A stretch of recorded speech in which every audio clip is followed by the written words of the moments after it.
where they are gathered in my name, I'll be with them.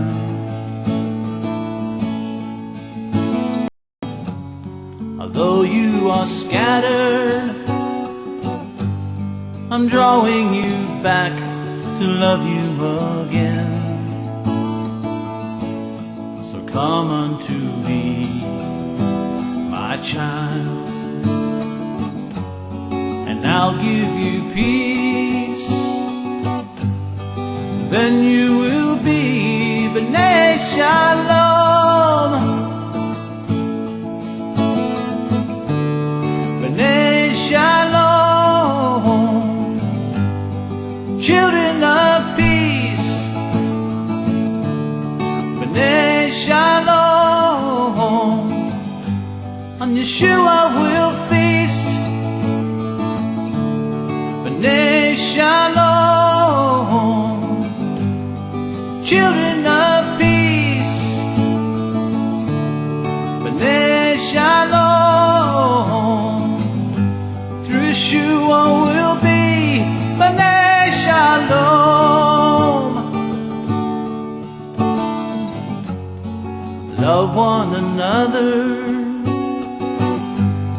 as you have seen me love you.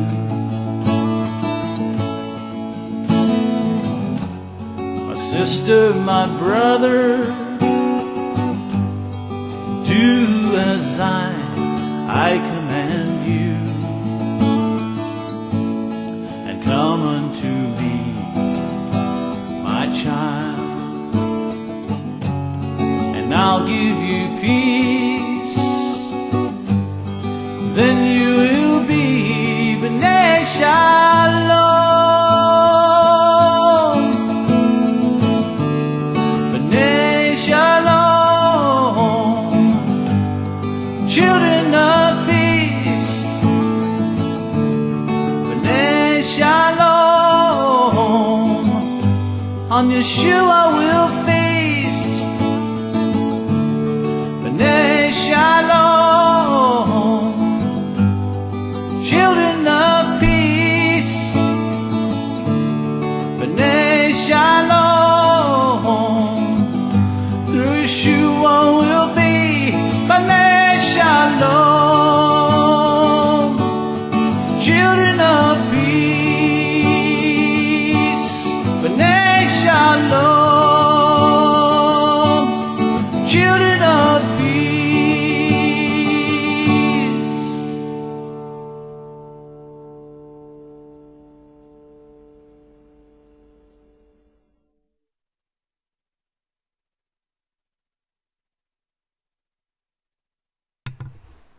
Shalom, shalom. Welcome to another Saturday. Wow, what just come up? Another reading of Enoch. We're going to be getting into chapter 72 tonight, guys. I'm trying to catch up. Sweetest thing I've known.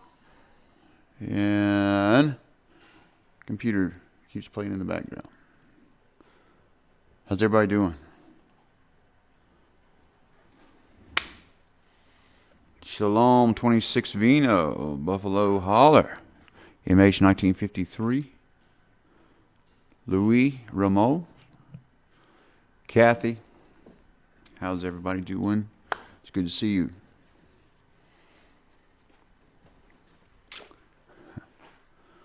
Darla is fixing dinner, so I'm going to be starting without her, and she'll be joining. Kind of got a late start.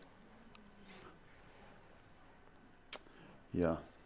So, I'm here. I listen to satellite radio today, and I hear that it may be that the body, and I'm sure it's the prayers, may have halted this Temple of Baal thing in New York. However, it could be a play on words. They could be spinning it. I don't know. putting in the Arch of Triumph, it's misinformation. It's meant to, you ever heard the term gaslighting, folks? It's when they plant. It's all psychology. Anyway, it's like Jedi mind tricks when they say, they may be putting up the arch and say, you're not seeing an arch. There's no arch to see here. Sort of like in the movie when it says, you don't want death sticks. Go back home. Anyway, it's all ritualistic stuff going on. Just right in your face. Just screaming. And I think it's coming to a head. I really, really, really do, guys. And it's bothered me for a few days.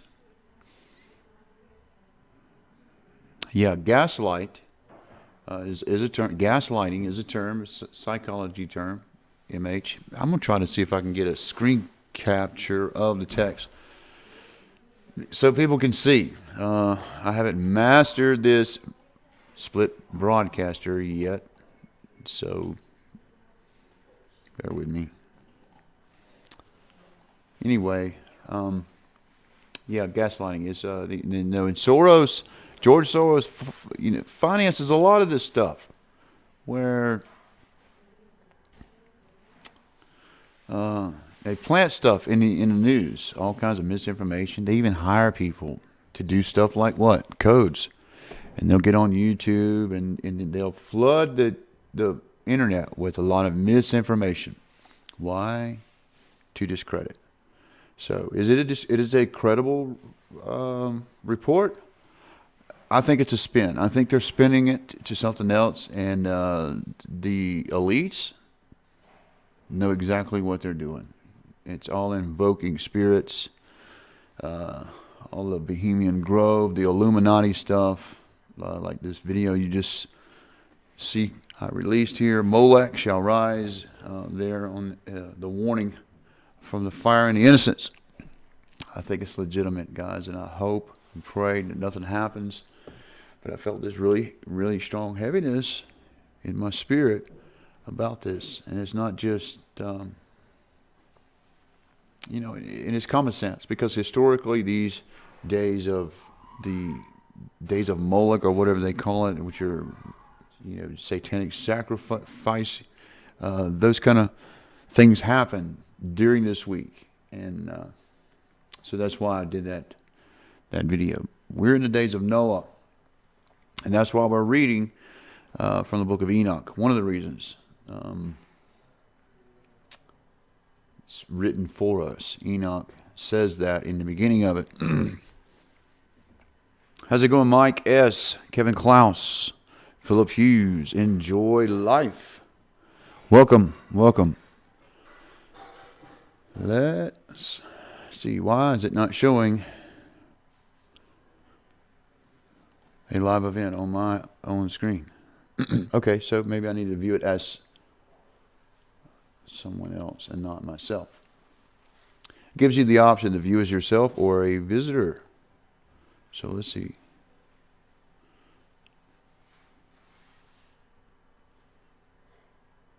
Okay, there it is. Now, I'll go there and see if I can pull up the chat. So that way we'll have it in the shot. And some of the viewers who's not here live can actually see and follow along with. Because it's kind of a one-sided conversation when I'm sitting there talking to people from... I talk with my mouth, but I sell with my hands. Scott Steele is a GoToMeeting video conference champion. This is the ad on my own channel. All right, there is the chat. There's the chat. Now, if I pause that, all right, say something in chat so I know it's working. Talk.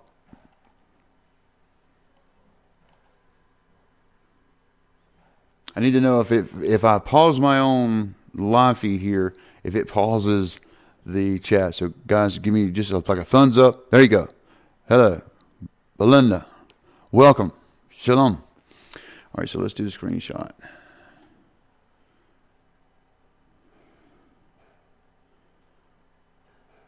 It may give us like a infinite mirror kind of effect.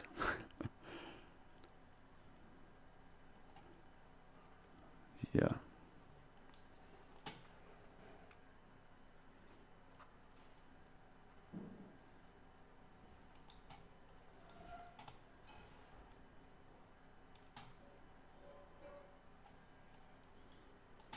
Look at that.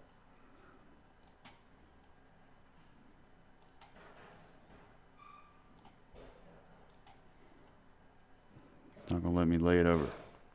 Okay, maybe do this.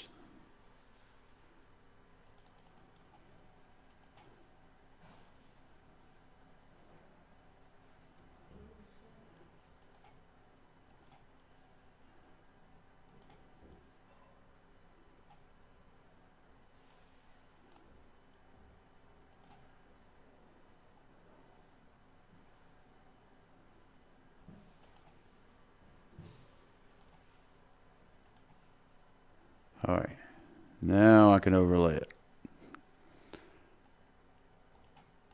with the chat in there. Skylar Blue, welcome. Chris Frankenberg, welcome. Greg, welcome. Angel White, and please, everybody, you're on, so now people can see your chat. I think. Can you guys see the chat okay in the picture? Because it's kind of blurry for me. I don't have it blown up. Here, let me just blow that up. Looks kind of blurry for me. What does it look like for you guys?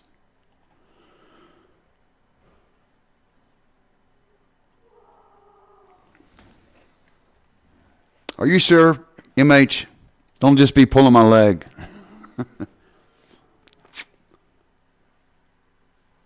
Awesome.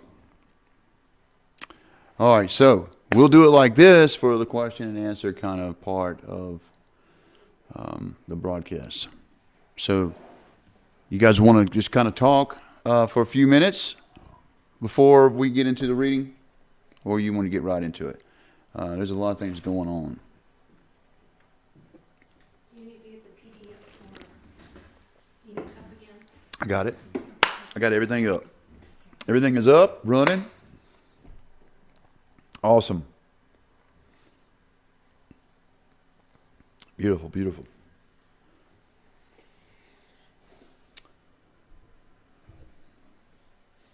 All right. So, Abba, we just thank you for this opportunity to come together and to fellowship and to be in one accord. And Abba, I just ask that you be with us, that you'd send your Ruach HaKodesh, and you would be with us, that you would give us the wisdom and understanding in these things that you've got sealed for this time. In Yeshua's name. Shalom, Costa Rica. Shalom, shalom. He's ready to go. Louis, I see. Another earthquake. My mustache needs to be trimmed. Do I need to trim my beard, guys? Somebody said I look ridiculous, but I haven't trimmed it in a while. And when I talk, it tickles my nose. So, just to let you know, I have to brush it down sometimes because I get them, you know. And before we get started, let me just say to my three sons, Bailey, Casey, and Nolan, I love you very, very much, guys. And I miss you. And I'm praying over you, that Abba would protect you in these days to come. You stay strong, and you know you'll see me one day. You'll see me. We'll be together.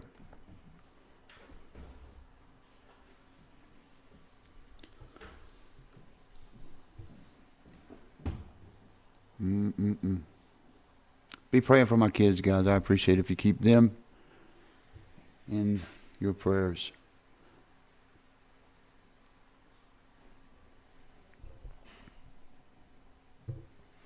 And be praying for all the kids of this nation.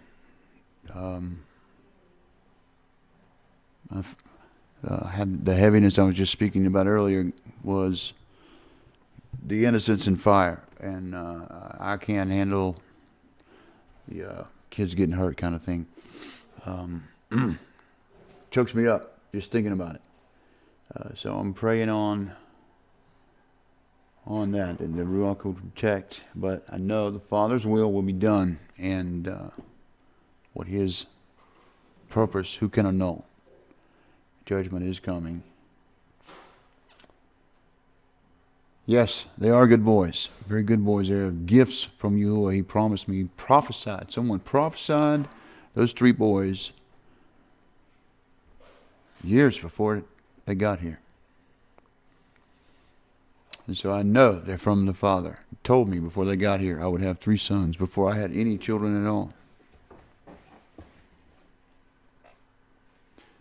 Hallelujah. Oh, we thank you, Father, that you're still on the throne. And in these trying times, we have no fear. We're looking for your return. I think they do. I think they do know where the Ark of the Covenant is, Phil. And my brother Dennis Bozong would agree. He believes, and I think it's a really good theory, that Elijah is going to confront the Jews with the actual tablets, which would be another form of 2 witnesses to the Jews.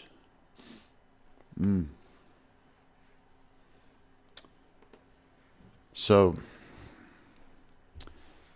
those of you in New York City, I would challenge you to be in some sort of prayer over that city. First for the Father's will, but then for His mercy as well. And that goes for the rest of the country too. I don't know what's going to happen, but I just feel it. And I hope that I'm wrong. I really do. Yes, they do. And they show up, Greg, and Ron Wyatt, and the Ark. I know everybody thinks he was a quirk. But do you think the guy would, and his family, would put himself out there so much and so deep to deceive people? I don't think so. I believe he believed in what he was doing, and the code seemed to confirm it. Dennis Bozong asked me to look for it and under Golgotha, because they suspect, and it's biblical, that the last recorded place in the Bible of the Ark of the Covenant is in Jeremiah. Before the Babylonians got in there, he hid it in a grotto, and that is the last place it was. And I know some believe it went to Ethiopia, and it's a great story, but there's also what's called diversions. Even when the president moves, they have more than one helicopter or Marine One, so to speak, flying, so no one knows which one the president's in. Same kind of thing. Shell game. For such a time as this, absolutely enjoy. That is absolutely correct.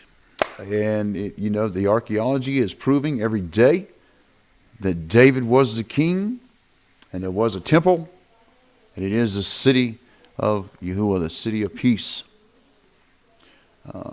Joseph's grotto is something else. Joseph's is, when they brought his bones back from Egypt, they had to bury him, and that's where it is, Joseph's tomb. There's also Rachel. Her tomb is also a revered place. And it's all going to be our home one day. We'll see those places.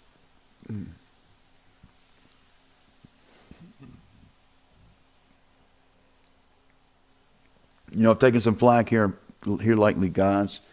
And I know it's time to get back down to business. But sometimes you got to do what you got to do when the Holy Spirit lays it on your heart to speak truth.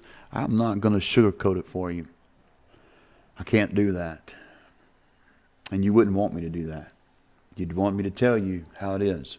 So there's going to be, at some point, some really hard discussions we're going to have. And there may even be a point where I have to fade away, go underground, so to speak, just to survive. Because there are things that we're revealing. And I'm going to give it all I got and everything I got and put it out as quickly as I can. And I don't know, it may bring a backlash on me. You know, scientists and political people disappear and die every day because of the things they say. And so I've been tempered somewhat, but it has honed me and refined me and sharpened me and even given me confidence. And it's not confidence in so as much as arrogance, but as confidence as in steady feet, as in the first moments when Peter stepped out of the boat. He had confidence because he had his eyes on Yeshua, that he was standing on solid ground. So, for instance, things like devastation, interpretations of that. I was very quick to get out this on the Temple of Baal. It's in there a few times. Normally, I would have worked it several weeks before I even put out a video. But I felt a sense of urgency, and so I got one out. So, if I turn out to be wrong, that nothing happens and lives are spared, praise Yahuwah, first of all. Second of all, I should have some sort of, margin of error, because I really abandoned my own protocol and searching things for weeks before I put it out. But this was time sensitive, so it is already the 16th, and the information I was looking at indicates danger from noon on the 18th through the 24th. Is a high probability of ritual sacrifice, innocence, and fire. Look for something with devastation of a fire. Very disruptive. It'll be on all the news. I mean, it would be you'll know when it happens, what I'm talking about. It'll also be very tragic if something like this happens. And I mean, innocents like children or the very elderly or something like that, and even in churches or even a hospital or something like that where there's innocent people. You had Branch Davidians, and even if the leader there was psychotic, there's still innocent people that were there, even children, and that didn't matter. They killed them. The same kind of thing, guys, is what I'm saying. Look for that in the news. And it is all Illuminati stuff, and I don't know if Trump is a part of the Illuminati. But I do know this. America is part of the beast, so it doesn't matter what vessel is put in there. It's just another vessel. And think about Trump, guys. And I know it's a great white hope of America, and everybody wants to see America great again. Yada, yada, yada. Look, prophecy is going to be fulfilled. There is no coming back. Okay, so just get that down. The prophecy is going. This timeline is going to be fulfilled. He's coming back. There is no, paying off your mortgage in 25 years. There is no your kids are going to be graduating in 10. No, we don't have that much time. And I'm saying that really boldly because I believe with everything I am. It's a matter of no more than 3. I don't see it. Now, I am looking at some information over at Sighted Moon based on some headstones in southern Israel that have dates on it, very specific dates. I'm talking about, it says Hannah died on Thursdays, the first week of so-and-so, in the so-and-so year after the destruction of the temple. So it's a very specific dates given on here. And somebody has figured out that you can figure out what year we are currently in, Shemitahs and Jubilees and all that, and figure out the exact time. So that's something that Darla and I are also looking into. The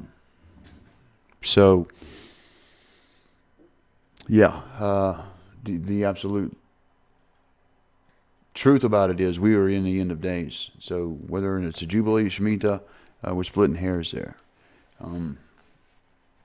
Anyway, this smells so good whenever you cooked. Hey guys,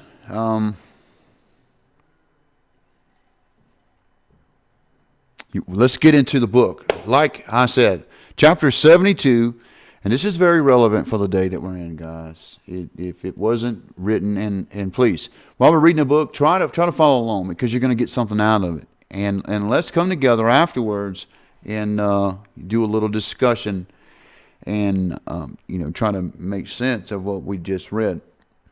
All right? So let me get it over to the book, and we'll get started. And I'll try to, when Darla takes over in the reading, I'll chat with you in the chat. You ready? All right, she's ready. All right, so let me pull it up and get started.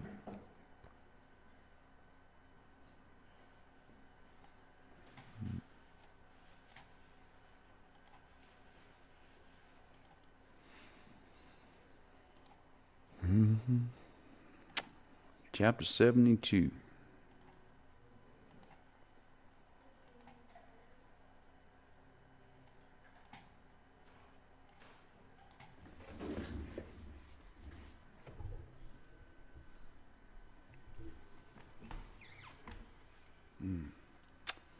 All right.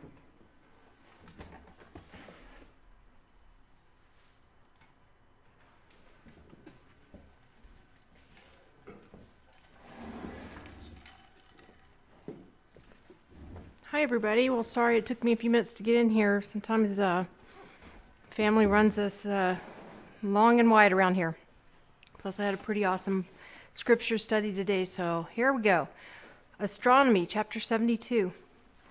The book of the courses of the lights of the Shamayim, the heavens, the relations of each according to their classes, their dominion, and their seasons, according to their names and places of origin, and according to their months, which Oriel, the Kodesh, the set-apart messenger, who was with me, who is their guide, showed me, and he showed me all their laws exactly as they are, and how it is with regard to all the years of the world, and unto everlasting till the new creation is.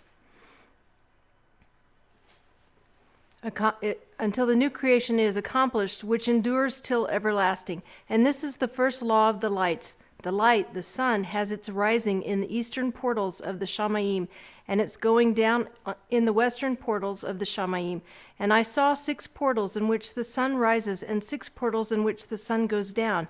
And the moon rises and goes down in these portals. And the leaders of the stars, and those whom they lead, 6 in the east and 6 in the west, and all following each other in accurately corresponding order. Also many windows to the right and left of these portals. And first there goes forth the great light named the sun, and its circumference is like the circumference of the Shamayim, and he is quite filled with illuminating and heating fire. The chariot on which he ascends, the wind drives, and the sun goes down from the Shamayim, the heavens, and returns through the north in order to reach the east, and is so guided that he comes to that portal and shines in the face of the Shamayim. In this way he rises in the first month in the great portal, which is the 4th. And in that 4th portal from which the sun rises in the first month are 12 window openings, from which proceed a flame when they are opened in their season. When the sun rises in the Shamayim, he comes forth through that 4th portal 30 mornings in succession, and goes down exactly in the 4th portal in the west of the Shamayim. And during this period, the day becomes daily longer, and the night nightly shorter to the 30th morning. On that day, the day is longer than the night by a 9th part, and the day amounts exactly to 10 parts, and the night to 8 parts. And the sun rises from that 4th portal, and goes down in the 4th, and returns to the 5th portal of the east 30 mornings, and rises from it, and goes down in the 5th portal. And then the day becomes longer by 2 parts, and amounts to 11 parts, and the night becomes shorter and amounts to 7 parts. And it returns to the east and enters into the 6th portal, and rises and goes down in the 6th portal 31 mornings on account of its sign. On that day, the day becomes longer than the night, and the day becomes double the night, and the day becomes 12 parts, and the night is shortened and becomes 6 parts. And the sun mounts up to make the day shorter and the night longer. And the sun returns to the east and enters into the sixth portal and rises from it and goes down 30 mornings. And when 30 mornings are accomplished, the day decreases by exactly 1 part and becomes 11 parts, and the night 7. And the sun goes forth from that sixth portal in the west and goes to the east and rises in the fifth portal for 30 mornings and goes down in the west again in the fifth western portal. On that day the day decreases by 2 parts and amounts to 10 parts, and the night to 8 parts. And the sun goes forth from that fifth portal and goes down in the fifth portal of the west and rises in the fourth portal for 31 mornings on account of its sign, and goes down in the west. On that day the day is equalized with the night, and the night amounts to 9 parts, and the day to 9 parts. And the sun rises from that portal and goes down in the west and returns to the east and rises 30 mornings in the third portal and goes down in the west in the third portal. And on that day the night becomes longer than the day, and night becomes longer than night, and day shorter than day till the 30th morning. And the night amounts exactly to 10 parts, and the day to 8 parts. And the sun rises from that third portal and goes down in the third portal in the west and returns to the east, and for 30 mornings rises in the second portal in the east, and in the same way goes down in the second portal in the west of the Shamayim.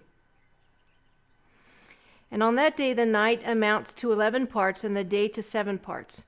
And the sun rises on that day from the second portal and goes down in the west in the second portal, and returns to the east into the first portal for 31 mornings, and goes down in the first portal in the west of the Shamayim.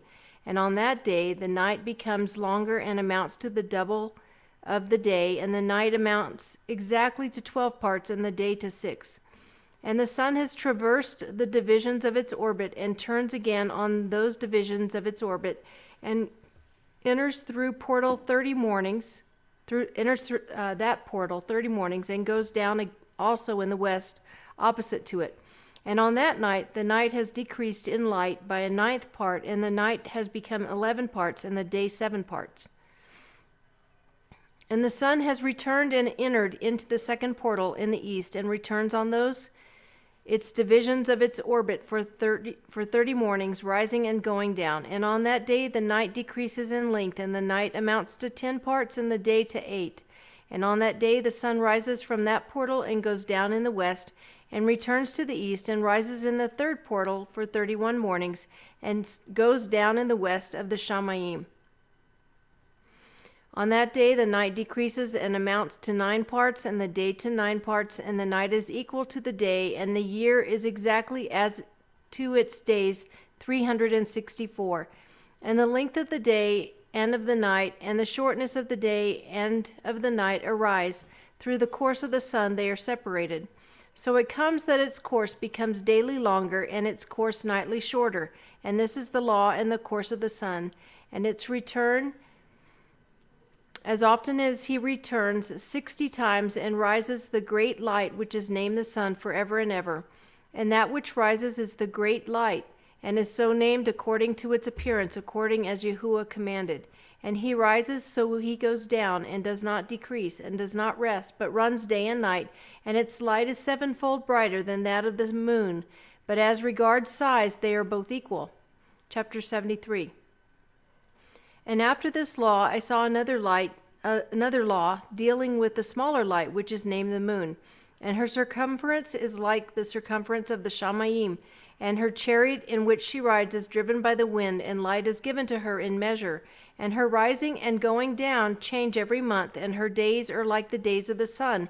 And when her light is uniform, it amounts to the 7th part of the light of the sun. And thus she rises, and her first phase in the east comes forth on the 30th morning. And on that day she becomes visible, and constitutes for you the first phase of the moon on the 30th day, together with the sun in the portal where the sun rises. And the one half of her goes forth by a seventh part, and her whole circumference is empty, without light, with the exception of 1/7 part of it, the 14th part of her light. And when she receives 1/7 part of the half of her light amounts to 1/7 part, and the half thereof. And she goes down with the sun, and when the sun rises, the moon rises with him, and receives the half of 1 part of light. And in that night, in the beginning of her morning, in the beginning of the lunar day, the moon goes down with the sun, and is invisible that night with the 14 parts, and the half of 1 of them. So they're talking about parts of illumination, 14 parts to cover the whole moon, and then 14 to take off the illumination. And she rises on that day with exactly a 7th part, and comes forth and recedes from the rising of the sun, and in her remaining days she becomes bright in the 13 parts. And I saw another, this chapter 74, and I saw another course, a law for her, how according to that law she performs her monthly revolution. And all these Uriel, the Kodesh messenger, who is the leader of them, all showed to me and their positions. And I wrote down their positions as he showed them to me. And I wrote down their months as they were, and the appearance of their lights, till 15 days were accomplished. In single 7th parts she accomplishes all her light in the east, and in single 7th parts accomplishes all her darkness in the west. I think they're talking about half of it is illuminated and half is dark at this point. And in certain months she alters her going down, and in certain months she pursues her own peculiar course. In 2 months the moon goes down with the sun, and in those 2 middle portals, the 3rd and the 4th, she goes forth for 7 days, and turns about and returns again through the portal where the sun rises, and accomplishes all her light. And she recedes from the sun, and in 8 days enters the 6th portal from which the sun goes forth. And when the sun goes forth from the 4th portal, she goes forth 7 days, until she goes forth from the 5th, and turns back again in 7 days into the 4th portal, and accomplishes all her light. And she recedes and enters into the 1st portal in 8 days. And she returns again in 7 days into the 4th portal from which the sun goes forth. Thus I saw their position, how the moon rose and the sun went down in those days. And if 5 years are added together, the sun has an excess of 30 days, and all the days which increase to it for one of those 5 years which they are full amount to 364 days. And the excess of the sun and of the stars amounts to 6 days. In 5 years, 6 days every year come to 30 days, and the moon falls behind the sun and stars to the number of 30 days. And the sun and the stars bring in all the years exactly, so that they do not advance or delay their position by a single day unto everlasting, but complete the years with perfect justice in 364 days. In 3 years there are 1,092 days, and in 5 years 1,820 days, so that in 8 years there are 2,912 days. For the moon alone, the days amount in 3 years to 1,062 days, and in 5 years she falls 50 days behind. To the sum there is 5 to be added, and 62 days. And in 5 years there are 1,770 days, so that for the moon the days 6 and 8 years amount to 21,832 days. For in 8 years she falls behind to the amount of 80 days. All the 17 days she falls behind in 8 years are 80. And the year is accurately completed in conformity with their world stations, and the stations of the sun, which rise from the portals through which it rises and goes down 30 days. Chapter 35. Chapter 75. I got a 3 in there somewhere. Chapter 75, after my 30 days there.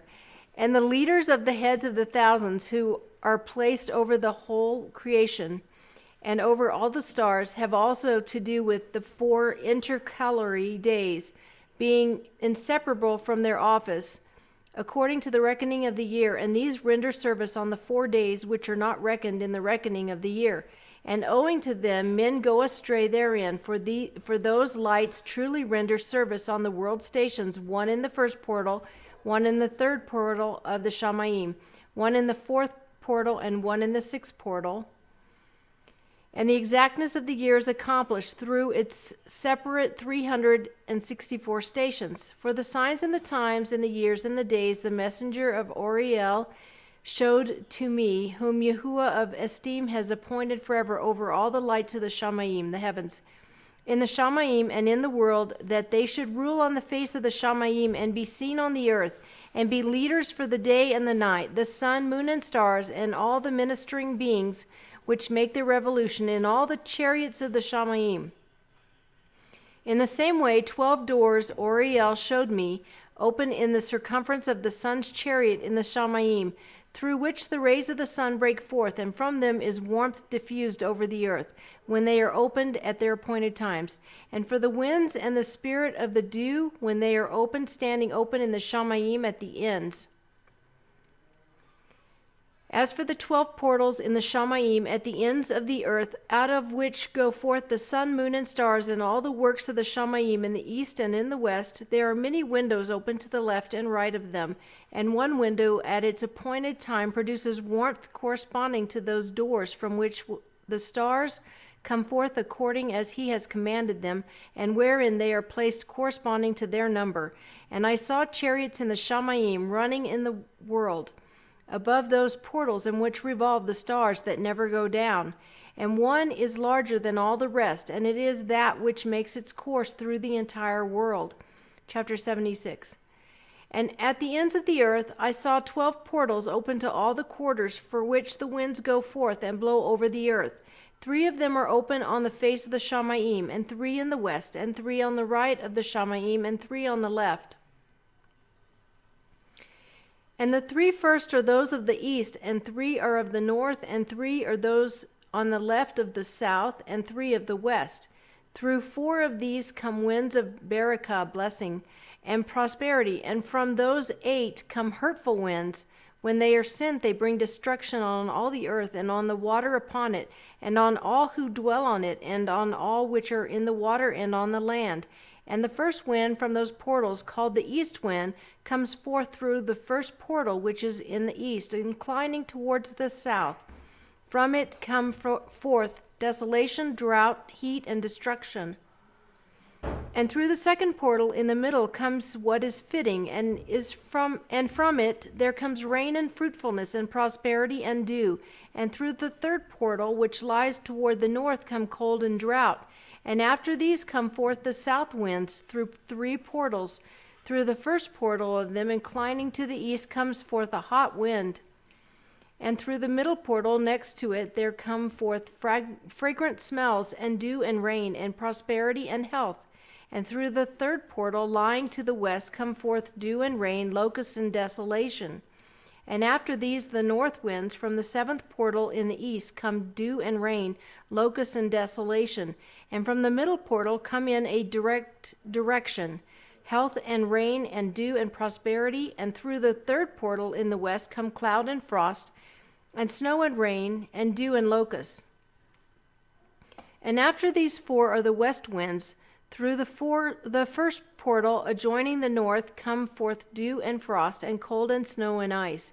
And from the middle portal come forth dew and rain, and prosperity and barakah, blessing. And through the last portal, which adjoins the south, come forth drought and desolation, and burning and destruction. And the 12 portals of the 4 quarters of the Shamayim are completed, and all their laws and all their plagues and all their goodness have I shown to you, my son Methuselah. Chapter 77. And the first quarter is called the east, because it is the first, and the second the south, because the Most High will descend there. Even there, in quite a special sense, will he who is Baruch, blessed, forever descend. And the west quarter is named the diminished, because there all the lights of the Shamayim diminish and go down. And the 4th quarter, named the north, is divided into 3 parts. The first of them is for the dwelling of men, and the second contains seas of water, and the abysses and forest, and rivers and darkness and clouds. And the third part contains the garden of righteousness. I saw 7 high mountains, higher than all the mountains which are on the earth, and from there comes forth frost, and days, seasons, and years pass away. I saw 7 rivers on the earth, larger than all the rivers. One of them coming from the west pours its waters into the great sea. And these 2 come from the north to the sea, and pour their waters into the eastern sea and the east. And the remaining 4 come forth on the side of the north to their own sea, 2 of them to the eastern sea, and 2 into the great sea, and discharge themselves there, and some say into the desert. 7 great islands I saw in the sea, and in the mainland, 2 in the mainland, and 5 in the great sea. Chapter 78. And the names of the sun are the following. The first Aryaris, and the second Taoma, and the moon has 4 names. The first name is Asonia, the second Ebla, the third Benace, and the fourth Ere. These are the 2 great lights. Their circumference is like the circumference of the Shamayim, the heavens. And the size of circumference of both is alike. In the circumference of the sun there are 7 portions of light, which are added to it more than the moon. And in definite measures it is transferred till the 7th portion of the sun is exhausted. And they go down and enter the portals of the west, and make their revolution by the north, and come forth through the eastern portals on the face of the Shamayim. And when the moon rises, 1/14th part appears in the Shamayim. The light becomes full in her. On the 14th day she accomplishes her light. This would be counter to the full day. The full moon is the new moon thing. Yeah, folks, there's somebody teaching on the internet that the full moon is the new moon, which is, you go ask any farmer when the new moon is, and they will tell you when the new moon is.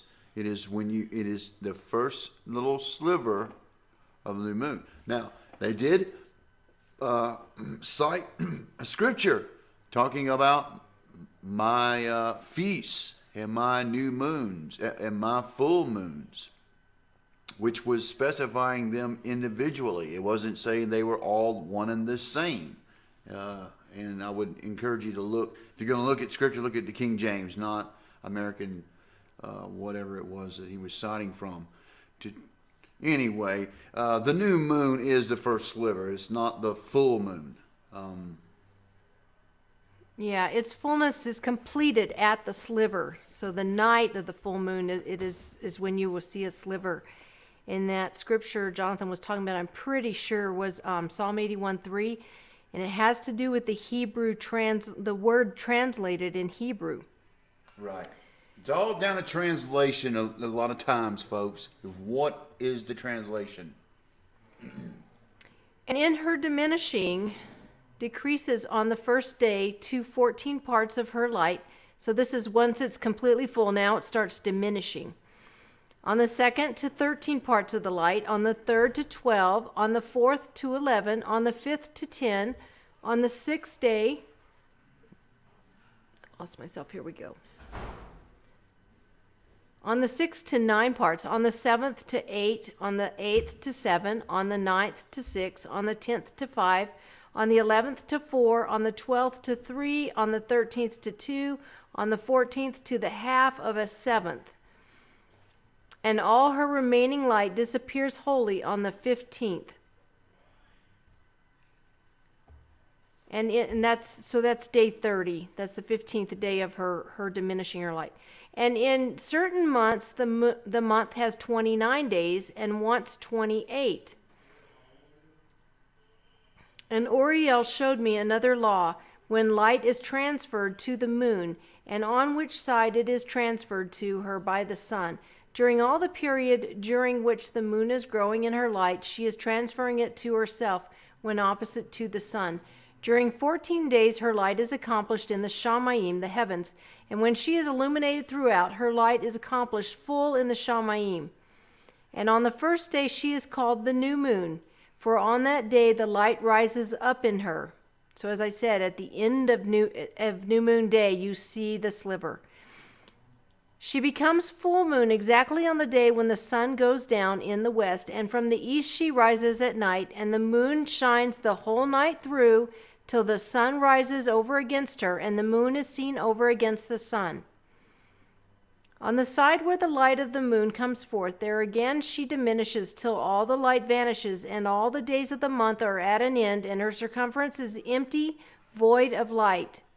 And 3 months she makes of 30 days, and at her time she makes 3 months of 29 days each, in which she accomplishes her diminishing in the first period of time, and in the first portal of 177 days rather. And in the time of her going out, she appears for 3 months, 30 days each, and for 3 months she appears 29 each. At night she appears like a man for 20 days each time. And by day she appears like the Shamayim, like the heavens, and there is none else in her save her light. Chapter 79. And now, my son, I have shown you all matters, and the law of all the stars of the Shamayim is completed. And he showed me all the laws of these for every day, and for every season of bearing rule, and for every year, and for its going forth, and for the order prescribed to it every month and every week. And the diminishing of the moon, which takes place in the 6th portal, for in this 6th portal her light is accomplished. And after that there is the beginning of the diminishing, which takes place in the 1st portal in its season, till 177 days are accomplished, reckoned according to weeks, 25 and 2 days. She falls behind the sun and the order of the stars exactly 5 days in the course of one period, and when this place which you see has been traversed. Such is the picture and sketch of every light which Oriel, the chief messenger, who is their leader, showed me. And in chapter 80, and in those days the messenger Oriel answered and said to me, See, I have shown you all matters, Enoch, and I have revealed all to you that you should see, this sun and this moon, and the leaders of the stars of the Shamayim, and all those who turn them, their task and times and departures. And in the days of the sinners the years shall be shortened, and their seed shall be late on their lands and fields, and all on the earth shall alter, and shall not appear in their time, and the rain shall be kept back, and the Shamayim shall withhold. And in those times the fruits of the earth shall be backward, and shall not grow in their time, and the fruits of the trees shall be withheld in their time. And the moon shall alter her order, and not appear at her time. And in those days the sun shall be seen, and he shall journey in the evening on the extremity of the great chariot in the west, and shall shine more brightly than accordance with the order of light. And many chiefs of the stars shall transgress the order, and these shall alter their orbits and task, and not appear at the seasons prescribed to them. And the whole order of the stars shall be concealed from the sinners, and the thoughts of those on the earth shall err concerning them, and they shall be altered from all their ways. Also they shall go astray and take them to be mighty ones.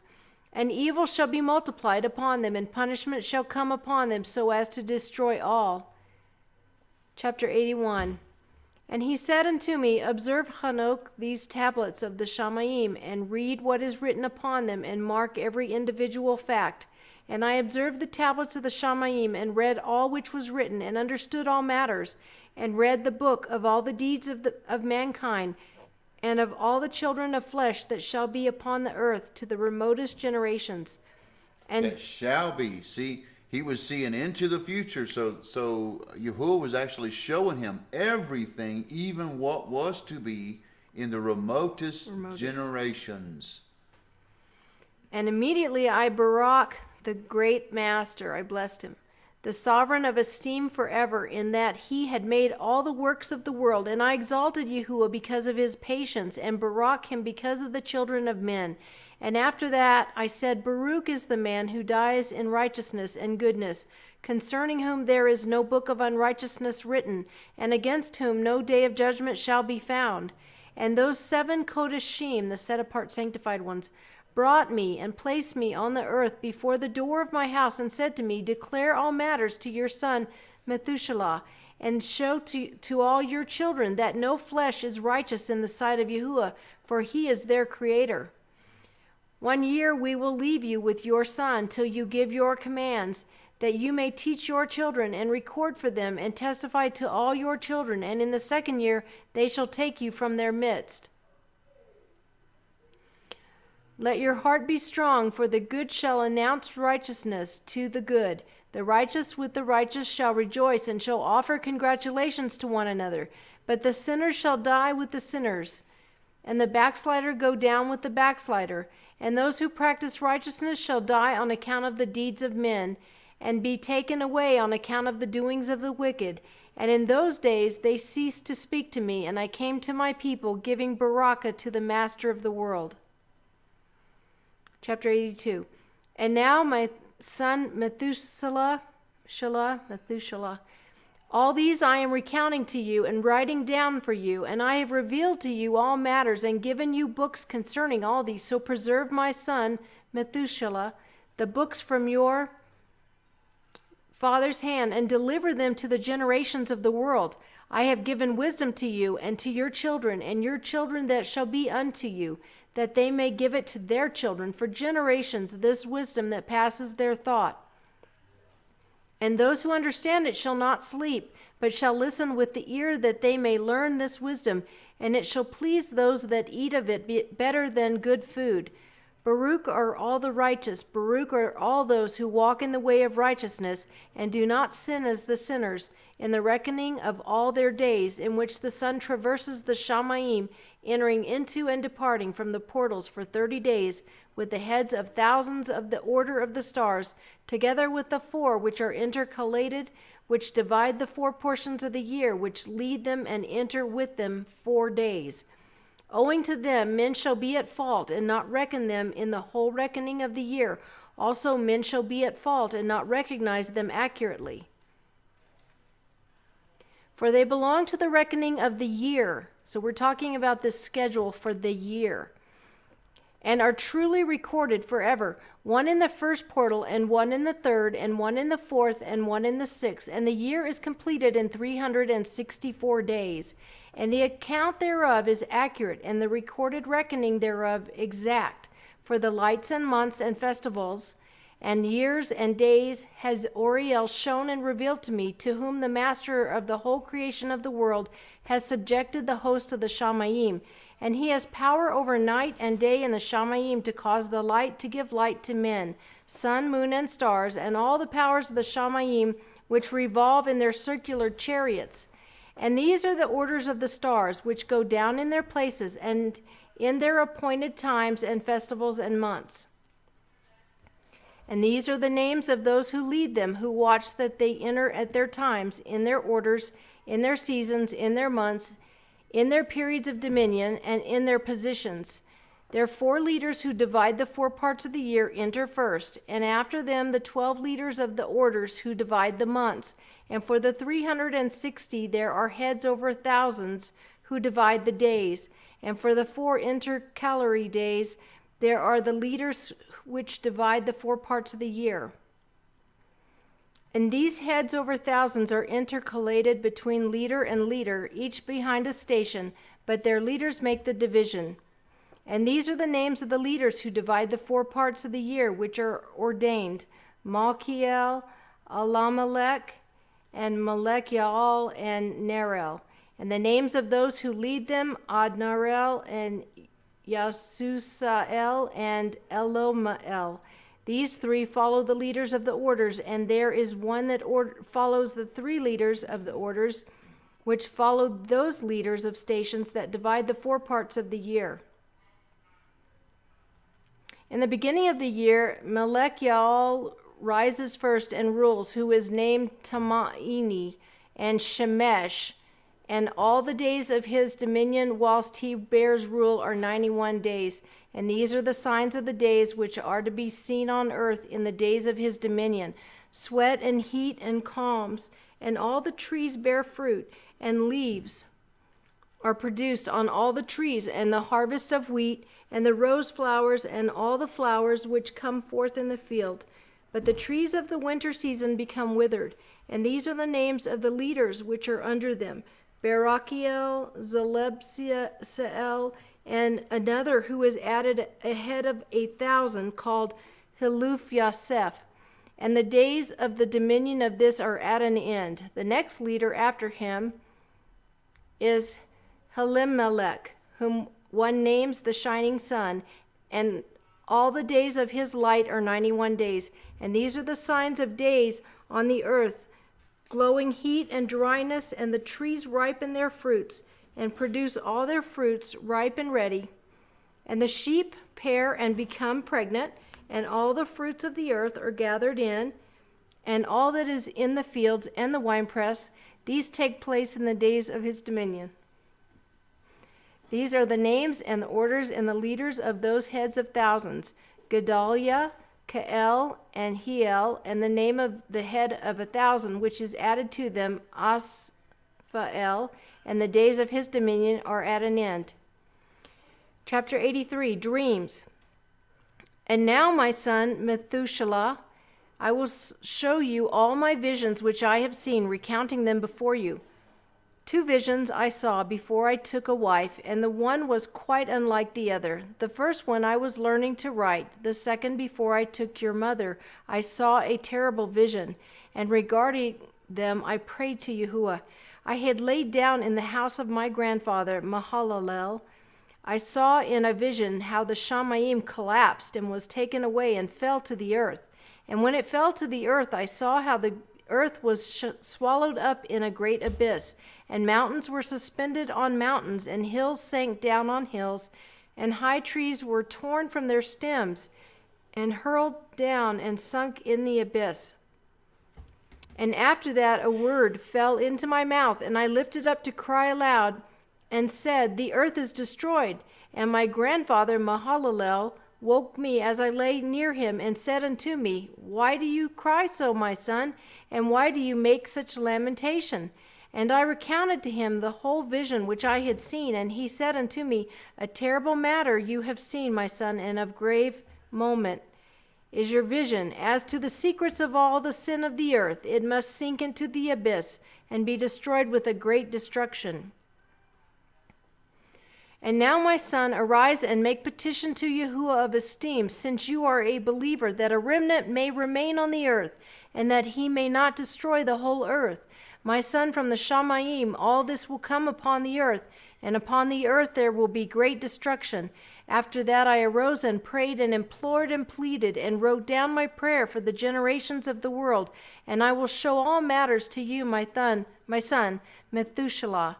And when I had gone forth below and seen the Shamayim, and the sun rising in the east, and the moon going down in the west, and a few stars, and the whole earth, and all as he had known it in the beginning, then I barak Yahuwah of right ruling, and exalted him, because he had made the sun to go forth from the windows of the east, and he ascended and rose on the face of the Shamayim, and departed, and kept traversing the path shown unto him.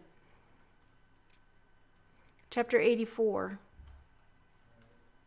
And I lifted up my hands in righteousness, and Barak the Kadosh, the sanctified and great one, and spoke with the breath of my mouth, and with the tongue of my flesh,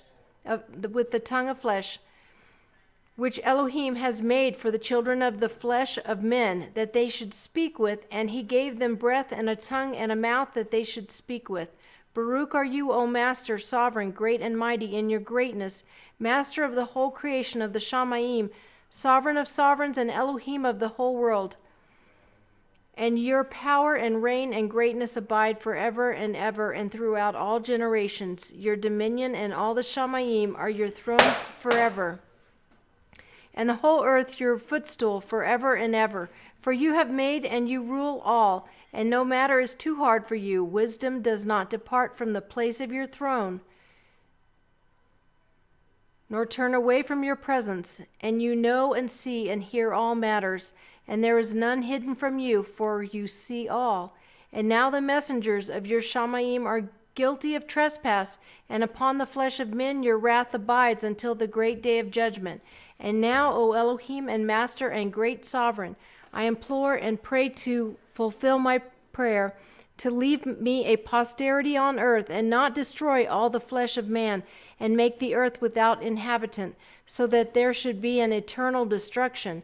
And now, my Master, destroy from the earth the flesh which has aroused your wrath, but the flesh of righteousness and uprightness establish as a plant of the eternal seed, and do not hide your face from the prayer of your servant, O Yahuwah. Chapter 85. And after this I saw another dream, and I will show the whole dream to you, my son. And Enoch lifted up and spoke to his son Methuselah, to you, my son, will I speak. Hear my words, incline your ear to the vision of your father. Before I took your mother, Edna, I saw in a vision on my bed, and see, a bull came forth from the earth, and the bull was white, and after it came forth a heifer, and along with this came forth 2 bulls, one of them black and the other red. And the black bull gored the red one, and pursued him over the earth, and I could no longer see the red bull. But the black bull grew, and the heifer went with him, and I saw that many oxen proceeded from him, which resembled and followed him. And the cow, the first one, went from the presence of the first bull in order to seek the red one, but did not find, and lamented with a great lamentation over him, and sought him. And I looked till the first bull came to her, and quieted her, and from that time onward she cried no more. And after that she bore another white bull, and after him she bore many bulls and cows. And I saw in my sleep the white bull likewise grow and become a great white bull, and from him proceeded many white bulls, and they resembled him. And they began to bring forth many white bulls, which resembled them, one following the other, very many.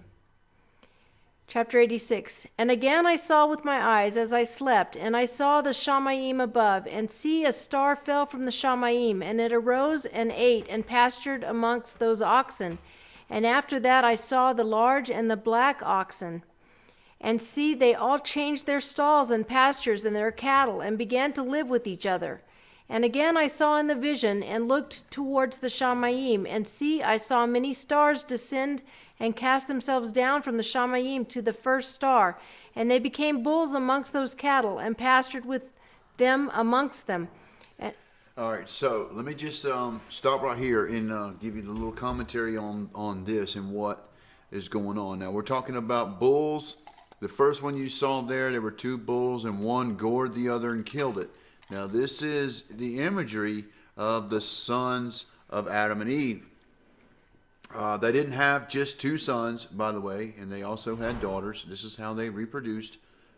So all these bulls were, and these white ones were sons and descendants from Adam. Eve was very distraught over Cain's murder, and I submit to you, just hypothetical, it may not be true, but since there was never a murder before, it is quite possible that Cain did not intend to kill his brother. It was a result of his rage. So that's just that's just me. How would one know what killing and murder is if it has never taken place? So I think he was embarrassed or ashamed of what happened, and that's why he buried and hid the body. Anyway, these represent the sons of Adam and Eve, and here we are throughout time, and this is how they're recording time, and this is Methuselah and Enoch and on down to Noah. That all these recordings are going to be the person talking is going to be that person. And then we have the stars descending. So is right, that and so the stars descending, I believe, is fallen angels that are coming down and taking the vessels of these bulls in the pastures among people, or who are coming down and dwelling among the people, in other words. Okay, I'll start there with verse 3 again. And again I saw in the vision, and looked towards the Shamayim, and see, I saw many stars descend and cast themselves down from the Shamayim to the first star. And they became bulls amongst those cattle, and pastured with them amongst them. And I looked at them, and saw, and see, they all let out their members like horses, and began to cover the cows of the oxen. And they all became pregnant, and brought forth elephants, camels, and asses. And all the oxen feared them, and were frightened at them, and began to bite with their teeth, and to devour, and to gore with their horns. And they began also to devour those oxen, and see, all the children of the earth began to tremble and quake before them, and to flee from them. And you see what happened here?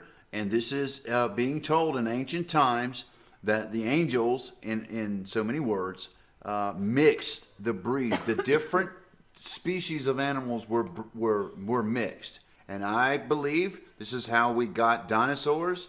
And I know there's going to be some scientists out there that say that I'm absolutely crazy. I do believe that Earth is only 6,000 years old since creation, and that dinosaurs probably existed during the time of Noah. And so this is, again, my thought, a result of mixing animals is how we got the dinosaurs. Okay, chapter 87. And again I saw how they began to gore each other and to devour each other, and the earth began to cry aloud. And I raised my eyes again to the Shamayim, and I saw in the vision, and see, there came forth from the Shamayim beings who were like white men, and 4 went forth from that place, and 3 with them.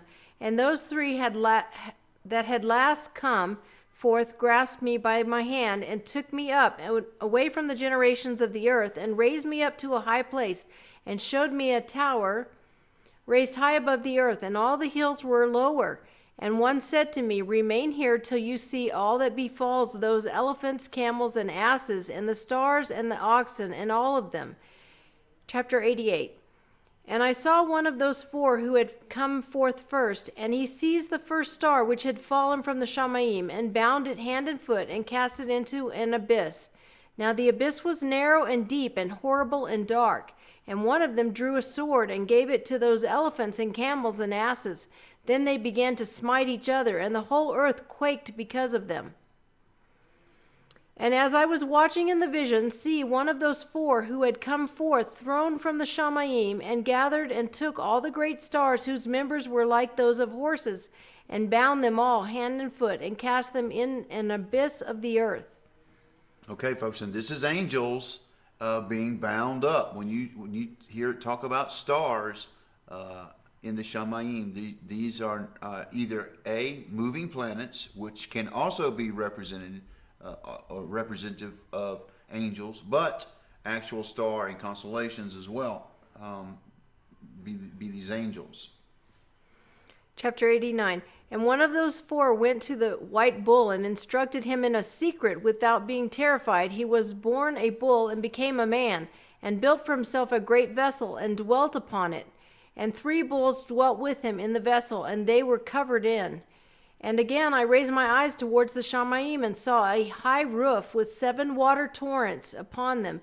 And those torrents flowed with much water into an enclosure. And I saw again, and see, fountains were opened on the surface of the great enclosure. And the water began to swell and rise upon the surface. And I saw the enclosure till all its surface was covered with water. And the water, the darkness, and the mist increased upon it. And as I looked at the height of the water had risen above the height of the enclosure, and was streaming over the enclosure, and it stood upon the earth. And all the cattle of the enclosure were gathered together, until I saw how they sank, and were swallowed up, and perished in the water. But the vessel floated on the water, while all the oxen and elephants and camels and asses sank to the bottom with all the animals, so that I could no longer see them, and they were not able to escape, perished and sunk to the depths. And again I saw in the vision till those water torrents were removed from the high roof, and the chasms of the earth were leveled up, and other abysses were opened. Then the water began to run down into these till the earth became visible, but the vessel rested on the earth, and the darkness withdrew, and light appeared. But the white bull, which had become a man, came out of the vessel, and the 3 bulls with him. And one of those 3 was white like the bull, and one of them was red as blood, and one black, and the white bull departed from them. All right, can we stop right here? All right, what we just see is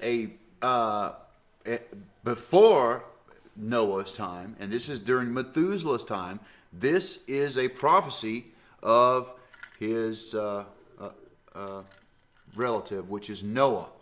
The 3 bulls that come from this bull is the 3 sons of Noah, Shem, Ham, and Japheth.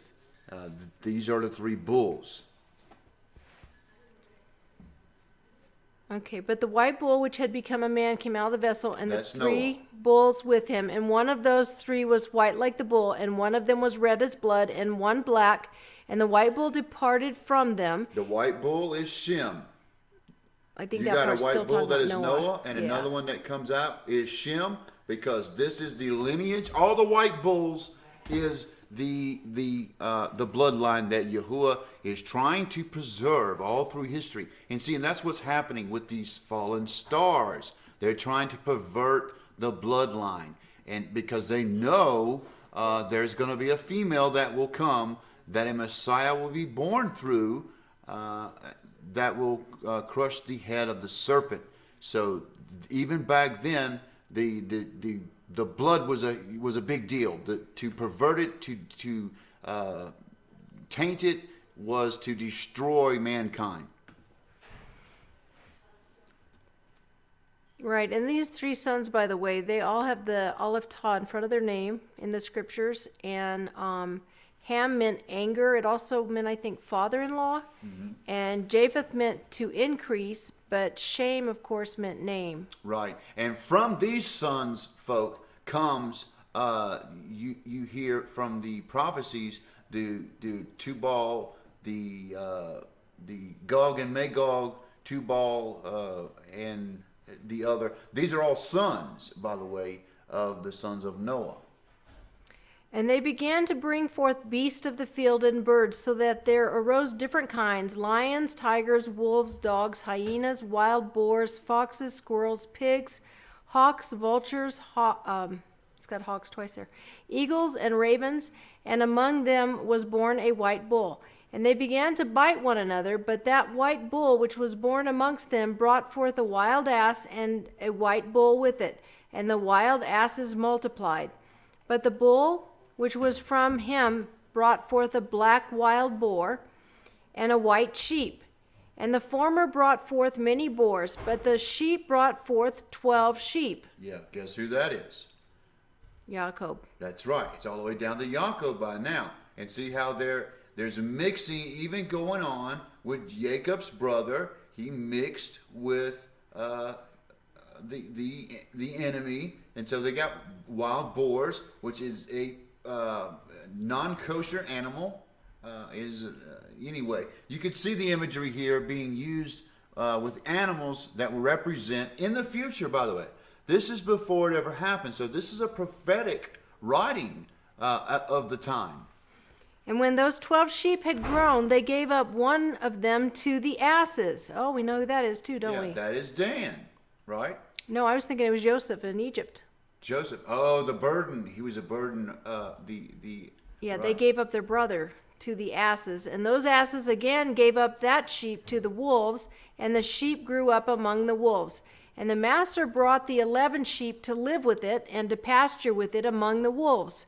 And they multiplied and became many flocks of sheep. In Egypt. This happened in Egypt.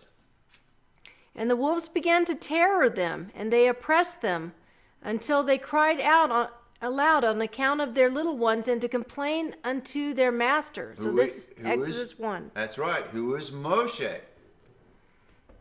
And a sheep which had been saved from the wolves fled and escaped to the wild asses. There's Moshe. Right. And I saw the sheep, how they lamented and cried, and pleaded their master with all their might, till their master of the sheep descended at the voice of the sheep from a high abode, and came to them and pastured them. And he called the sheep which had escaped the wolves, and spoke with it concerning the wolves, that it should warn them not to touch the sheep. And the sheep went to the wolves according to the word of the master, and another sheep met it, and went with it. And the two went and entered together into the assembly of those wolves, and spoke with them, and warned them not to touch the sheep from here on. And this is before Pharaoh. This is Aaron and Moses going before Pharaoh. And after that I saw the wolves, and how they oppressed the sheep exceedingly with all their power, and the sheep cried aloud. And the master came to the sheep, and they began to smite those wolves, and the wolves began to make lamentation, but the sheep became quiet, and immediately ceased to cry out. And I saw the sheep till they departed from amongst the wolves, but the eyes of the wolves were blinded, and the wolves departed in pursuit of the sheep with all their might. And the master of the sheep went with them as their leader, and all his sheep followed him. And his face was dazzling and magnificent and awesome to look upon. But the wolves began to pursue the sheep till they reached a sea of water. All prophetic, folks. This is the book of Enoch, around the time of Methuselah, before the days of Noah, writing about what? Moses and the Exodus. That's prophecy right here. And the sea was divided, and the water stood on this side and on that before their face. And their master led them and placed himself between them and the wolves. And as the wolves did not see the sheep, they proceeded into the midst of the sea. And the wolves followed the sheep, and the wolves ran after them into the sea. And when they saw the master of the sheep, they turned to flee before his face. But the sea gathered itself together and became as it had been created, and the water swelled and rose till it covered the wolves. And I saw till all the wolves who pursued the sheep perished and were drowned. But the sheep escaped from the water and went forth into a wilderness, where there was no water and no grass. And they began to open their eyes and to see. And I saw the master of the sheep pasturing them and giving them water and grass, and that sheep going and leading them. And that sheep ascended to the summit of that high rock, and the master of the sheep sent to them. And after that I saw the master of the sheep, who stood before them, and his appearance was great and awesome and majestic. And all the sheep saw him and were afraid before his face. And they all feared and trembled because of him. And they cried to that sheep with them, which was amongst them, We are not able to stand before our master or to look upon him. And that sheep which led them again ascended to the summit of the rock. But the sheep began to be blinded and to wander from the way which he had showed them. But that sheep was not thereof. And the master of the sheep was wrathful exceedingly against them. And that sheep discovered it, and went down from the summit of the rock, and came to the sheep, and found the greatest part of them blinded and fallen away. And Can you see this now? This is even going to where he's coming down from the mountain and finding them worshiping the golden calf. They have fallen away. And this is all prophetic before even the time of Noah. he even saw he had to go up there twice. Right. Yeah. And when they saw it, they feared and trembled at its presence, and desired to return to their folds. And that sheep took other sheep with it, and came to those sheep which had fallen away, and began to slay them. That's Korah, right? The Louis. rebellion of Korah? Levi. The Levites. Yeah. Oh, okay. I think that's where we're at. And began to slay them, and the sheep feared its presence. And thus that sheep brought back those sheep that had fallen away, and they returned to their folds. And I saw in this vision till that sheep became a man, and built a house for the master of the sheep, and placed all the sheep in the house. That's the tabernacle of Moses? I think so.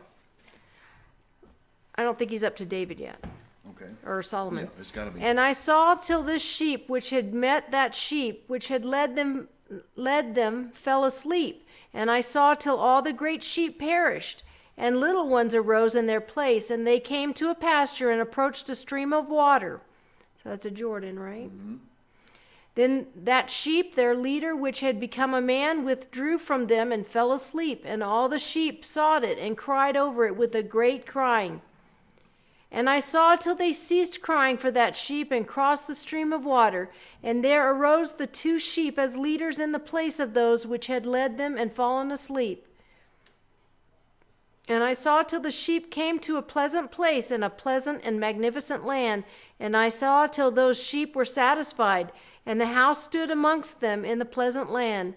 And sometimes their eyes were opened, and sometimes blinded, till another sheep arose and led them and brought them all back, and their eyes were opened.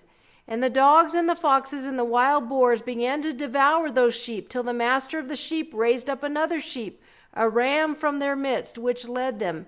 And the ram began to butt on either side those dogs, foxes, and wild boars, till he had destroyed them all. And that sheep whose eyes were opened saw the ram which was amongst the sheep, till it forsook its esteem, and began to butt those sheep, and trampled upon them, and behaved itself indecently. And the master of the sheep sent the lamb to another lamb, and raised it to being a ram, and leader of the sheep, instead of that ram which had forsaken its esteem. And it went to it and spoke to it alone, and raised it to being a ram, and made it the prince and leader of the sheep. But during all these, those dogs oppressed the sheep. And the first ram pursued the second ram, and the second ram arose and fled before it. And I saw till the dogs pulled down the first ram. And the second ram arose and led the little sheep. And those sheep grew and multiplied, but all the dogs and foxes and wild boars feared and fled before it. And the ram butted and killed the wild beast. And those wild beasts had no longer any power among the sheep, and robbed them no more. And the ram brought forth many sheep and fell asleep. And a little sheep became a ram in its place, and became prince and leader of those sheep. And the house became great and broad, and it was built for those sheep. A tower high and great was built on the house for the master of the sheep. And the house was low, but the tower was elevated and high. And the master of the sheep stood on the tower, and they offered a full table before him. And again I saw the sheep, that they again strayed, and went many ways, and forsook their house. And the master of the sheep called some from amongst the sheep, and sent them to the sheep. But the sheep began to slay them. They slayed the prophets. And one of them was saved, and was not slain, and it sped away, and cried aloud over the sheep, and they sought to slay it. But the master of the sheep saved it from the sheep, and brought it up to me, and caused it to dwell there. And many other sheep he sent to those sheep, to testify unto them, and lament over them. And after that I saw that when they forsook the house of the master... Hold on a second. Moments away. Oh, can't believe I can do this. Okay. And after that I saw that when they forsook the house of the master and his tower, they fell away entirely, and their eyes were blinded. And I saw the master of the sheep, how he wrought much slaughter amongst them in their herds, until those sheep invited that slaughter, and betrayed his place. And he gave them over into the hands of the lions and tigers and wolves and hyenas, and into the hand of the foxes, and to all the wild beasts. And those wild beasts began to tear in pieces those sheep. And I saw that he forsook their house and their tower, and gave them all into the hand of the lions, to tear and devour them into the hand of all the wild beasts. And I began to cry aloud with all of my might, and to appeal to the master of the sheep, and to represent to him in regard to the sheep, that they were devoured by all the wild beasts. But he remained unmoved, though he saw it, and rejoiced that they were devoured and swallowed and robbed, and left them to be devoured in the hand of all the beasts. And he called 70 shepherds, and cast those sheep to them, that they might pasture them. And he spoke to the shepherds and their companions. Let each individual of you pasture the sheep hereon, and all that I shall command you, that do. And I will deliver them over to you, duly numbered, and tell you which of them are to be destroyed, and them you destroy. And he gave over to them those sheep. And he called another and spoke to him, Observe and mark all that the shepherds will do to the sheep, for they will destroy more of them than I have commanded them. And every excess and the destruction with which will be wrought through the shepherds, record how many they destroy according to my command, and how many according to their own desire. Record against every individual shepherd all the destruction he effects, and read out before me my number, how many they destroy, and how many they deliver over for destruction, that I may have this as a testimony against them, and know every deed of the shepherds, that I may know and see what they do, whether or not they live by my command which I have commanded them. But they shall not know it, and you shall not declare it to them, nor admonish them, but only record against each individual all the destruction which the shepherds effect, each in his time, and lay it all before me. And I saw till the shepherds pastured in their season, and they began to slay and to destroy more than they were ordered, and they delivered the sheep into the hand of the lions. And the lions and tigers ate and devoured the greater part of the sheep, and the wild boars ate along with them, and they burnt the tower and demolished the house. And I became exceedingly sorrowful over the tower, because the house of the sheep was demolished, and afterwards I was unable to see if the sheep entered the house. And the shepherds and their associates delivered over the sheep to all the wild beasts to devour them, and each one of them received in his time a definite number. It was written by the other in a book how many each one of them destroyed of them. And each one slew and destroyed many more than was prescribed. And I began to weep and lament on account of those sheep.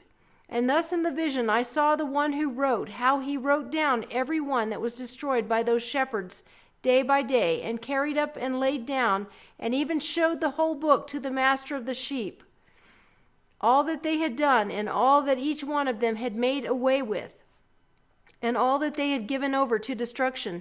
And the book was read before the master of the sheep, and he took the book from his hand, and read it, and sealed it, and laid it down. And immediately I saw how the shepherds pastured for 12 hours, and see, 3 of those sheep turned back, and came and entered, and began to build up all that had fallen down of the house. But the wild boars tried to prevent them, but they were not able. And they began again to build as before, and they raised up the tower. I think this is the building of the second temple. And it was named the high tower, and they began again to place a table before the tower, but all the bread on it was polluted and not pure.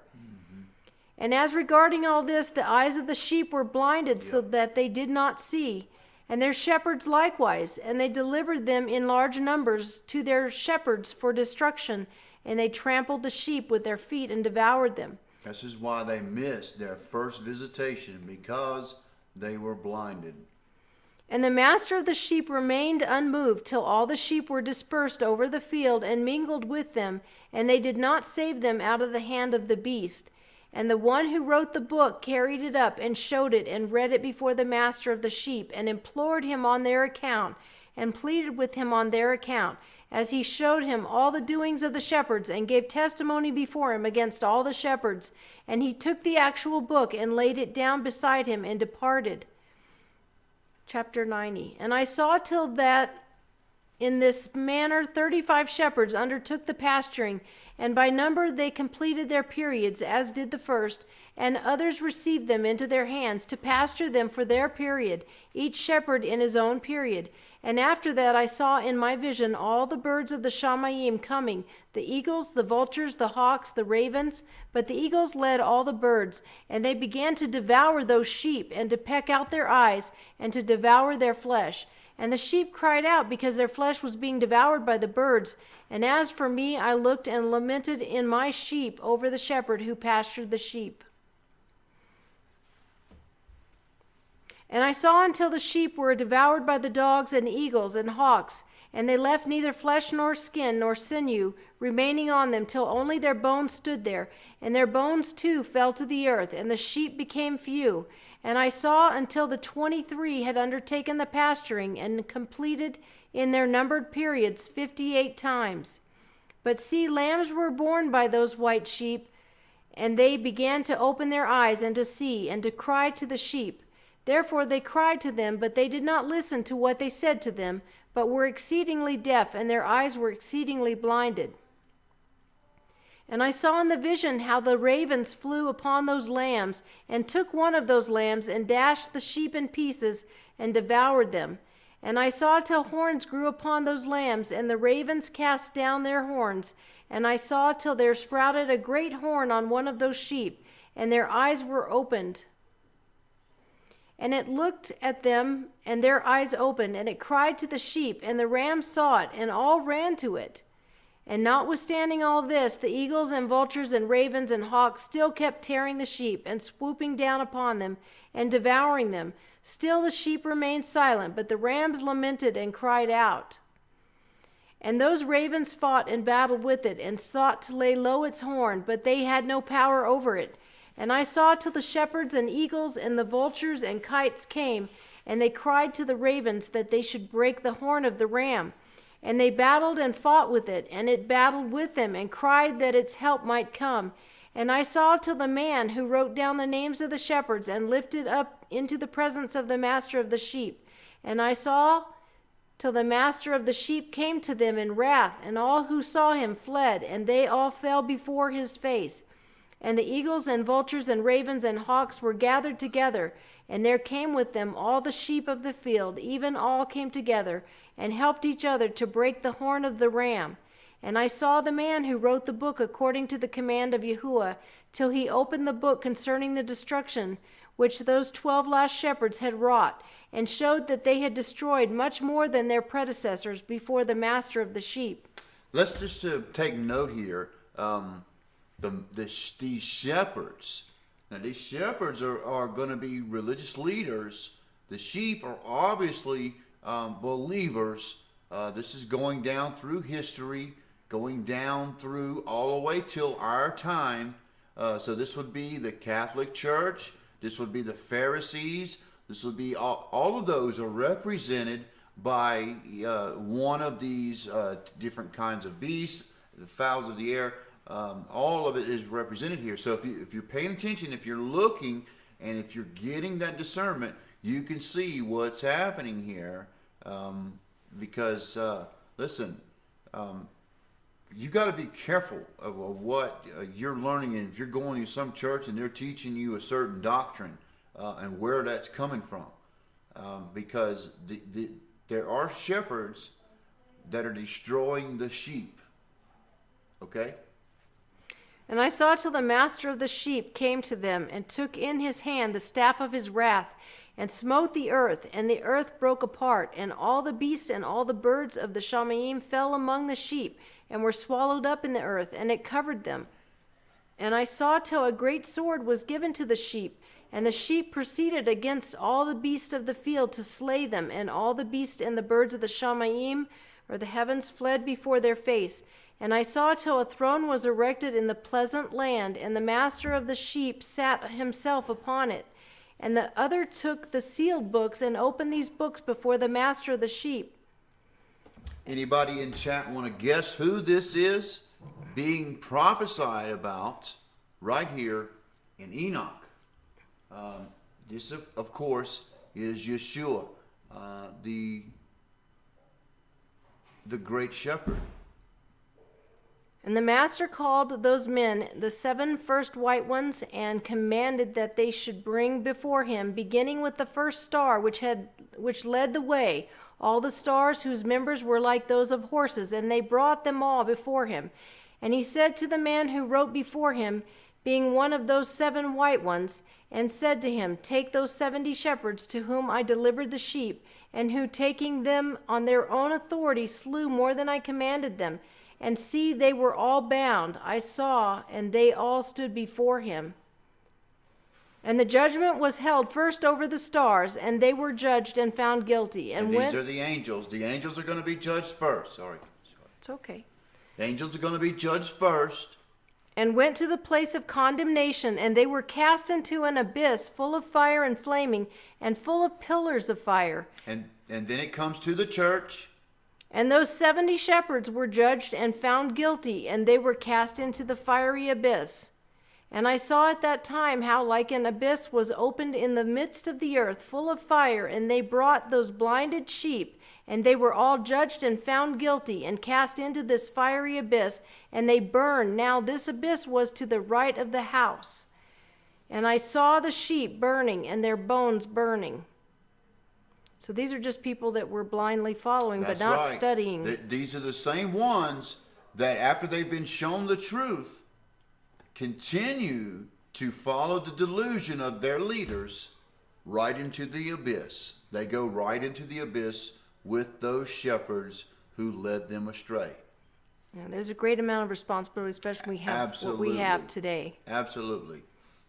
And I stood up to see till they folded up the old house, and carried off all the pillars and all the beams and ornaments of the house that were at the same time folded up with it. And they carried it off, and laid it in a place in the south of the land. And I saw till the master of the sheep brought a new house, greater and higher than that first, and put it up in the place of the first, which had been folded up. All its pillars were new, and its ornaments were new, and larger than those of the first.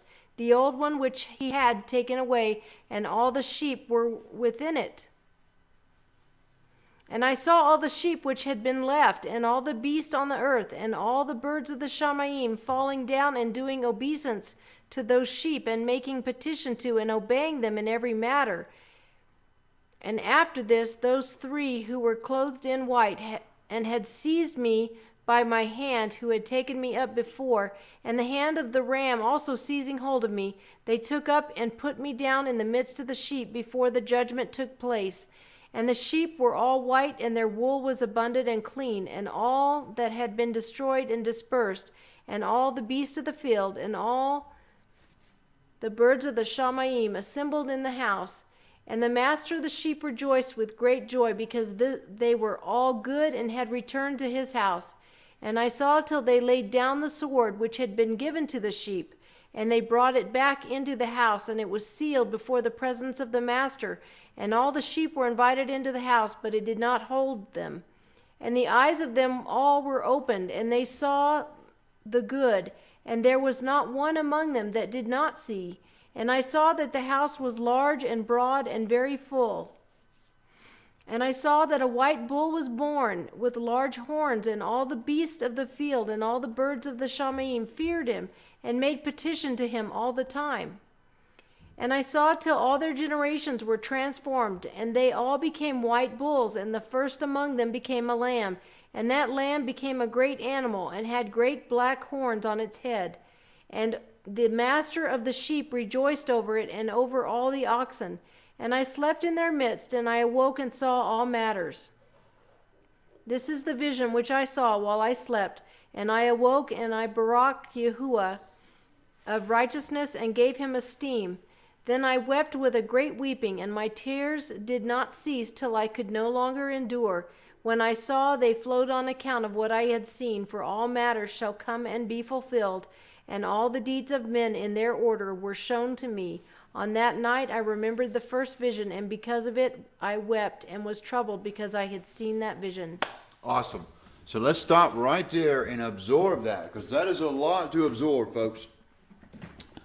What we have is, I believe it's Methuselah is having a dream, and sets of dreams, and he has been shown everything, as well as Enoch as well. Enoch goes to the same experiences. Instead of going to history class, guess what? They lay down and have dreams, and Yahuwah shows them everything. It is said that Enoch, the seventh from man, from Adam, and a Gentile, or a wild olive, was shown everything. And here we see how this is going on, and the imagery given. And for some of you, you may be going, what is all these? It sounds like a big, zootopia thing going on. All these animals and sheep and oxen, eagles and ravens, but they all represent something. And if you know your Bible, in particularly the Old Testament, all the imagery makes sense. And especially the lineage, down through to the flood. And it's very fascinating, because this is written for you and me. This is written for this time, right now. Noah had these on the boat, by the way. He had all these recordings, volumes and volumes and volumes. This is how they got the Sumerian text, folks, by the way. A Semitic son of Noah was in Mesopotamia. So Stitchin was wrong that the Sumerian flood predated the biblical flood, because they were both the same flood. The Sumerians were Semites from Noah. And here it is recorded. It's really, really interesting, because we see the representation of the fallen angels too, which is the important thing to remember here. Even the book of Revelation is, a lot of it is written about angels, represented by stars here. But yeah, they're going to be judged first, and then the church, and then the congregation, the wicked of the righteous. Yeah, and I said that. Those that are righteous but are disobedient or stiff-necked, on down. The hierarchy on down. We'll have to answer. We stopped here on chapter. What is that next? If you just get down a little bit further, we can see what the chapter is. Yeah, I'm just going to slide it down. 91. Okay, perfect. 91 is where we'll continue next Saturday. I didn't want to get just keep going and going and going without, kind of throwing it back and forth and chat and talking, just in case some of you guys are getting lost. Because, there's a lot of imagery going on here. And some of you may go, well, what does all this got to do with it? It's telling the story. It's a prophetic story. Many, many, many, many, many years before even the time of Moses. I mean, you just saw here Moses is mentioned, and now it's gone down through the ages, and that's how his dream comes through. It's a prophetic dream he's given, and he writes it down. That's why there's all this imagery of animals. And this was also a story that was very oral, that was passed down. They could tell this story verbatim and pass it on down. Yeah, very interesting book. Awesome read. I'm glad we decided to do this. And so we'll pick up on the Epistle of Enoch, chapter 91 next week. So let's go to the chat. Okay, Oki asked, if Adam had had in-laws, would Cain be the first murderer? We're assuming the daughters were theirs too, right? Right, and they were, and that was all kosher in the early man, and this was a different world, literally back then. The atmosphere was different. People, it was just different. So all the incest stuff, that kind of stuff happened, and so they had sisters and brothers and on down. But it wasn't just Adam, Cain, and Abel. There were other sons, and they're not mentioned, but there are in the oral Torah, and even sisters on down. So there's representation of the white animal. Sometimes it's a bull, sometimes it's a lamb, and it's always white. This is the lineage that is, and I think there's 4 main ones, or 4 that is represented in colors: white, green, red, and black. I think are the colors. Like the 4 horsemen through this story, these animals are the bloodlines. So the white one would be the Semitic lines down through Shem, all the way down through David to Yeshua, and so on, like that.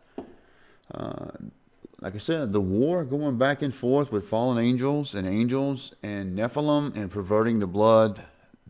See why there's grafting, cutting out, grafting in, back and forth.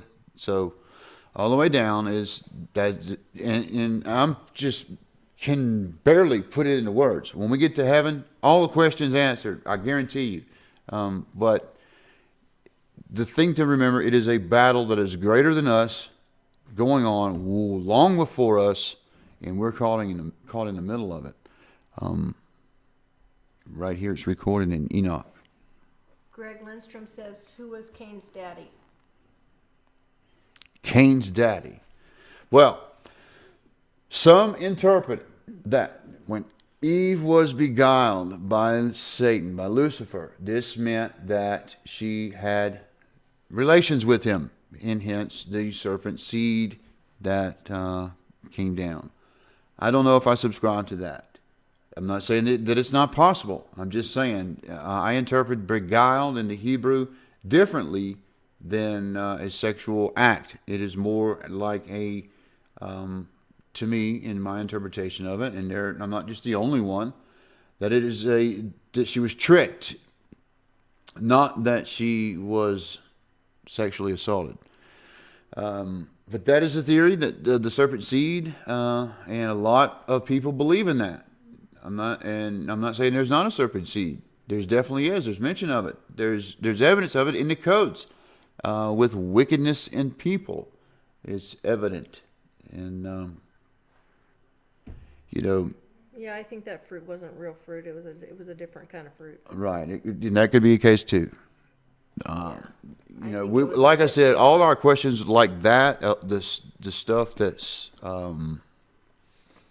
marginal, non-salvation issue kind of stuff will get answered there. But it's interesting to discuss the prophetic and discuss those kind of things. But say. It's interesting to see what they that's right. how they interpret stuff. Right. What else we got? Chris says, "I'm glad you're breaking this down because when I first read this, it didn't make sense." Yeah, and I hope to do that as we go through to systematically kind of break it down a little bit with a little commentary and the questions, just in case someone doesn't follow as well. This kind of thing with the imagery and knowing the Bible, it makes sense to me. Of course, I have one of those crazy minds where if you look at my desk, it's very unorganized to a normal person, but to me, I know where everything is. And if someone comes and gets something and moves it, it immediately messes with my brain. But yeah. Johanan says, "Anyone notice how Noah says, 'Blessed be the Elohim of Shem, not Japheth or Ham,' and that Japheth will reside in Shem's tent, and Ham, who is cursed, serves Shem?" Right, absolutely right. And even in an oral Torah, it goes a little further and says that the sons actually castrated Noah. They not only uncovered him, but they castrated him, and that is why he cursed his grandson. But Okay. yeah, that's the oral. The next question, I think I know where this is coming from. I saw a black couple who was saying that Noah was an albino, but it's of that all Hebrews are black false teaching. Right. So that's the question: was Noah black albino? Listen, and I don't mean any disrespect to Africans or African Americans or anything like that, but Semitic people and the Hebrew people were olive complexion as they are today, and there have been Jews, Hebrews, in the land for over 2,000 years. Yes, some have been scattered, but some remain. For instance, Kaduri is a perfect example of not moving around. Kaduri was an Iraqi Jew, a remnant of the captivity of Daniel. So his family remained in one place all that time. So it is evident by where people are from on the earth. If you're from the continent of Africa, your skin is generally darker, as well as anyone who lives close to the equator, Central America, whatever. If you live toward the north, you're going to be very light-skinned. So those from the Middle East and Israel are olive complexion and very curly hair.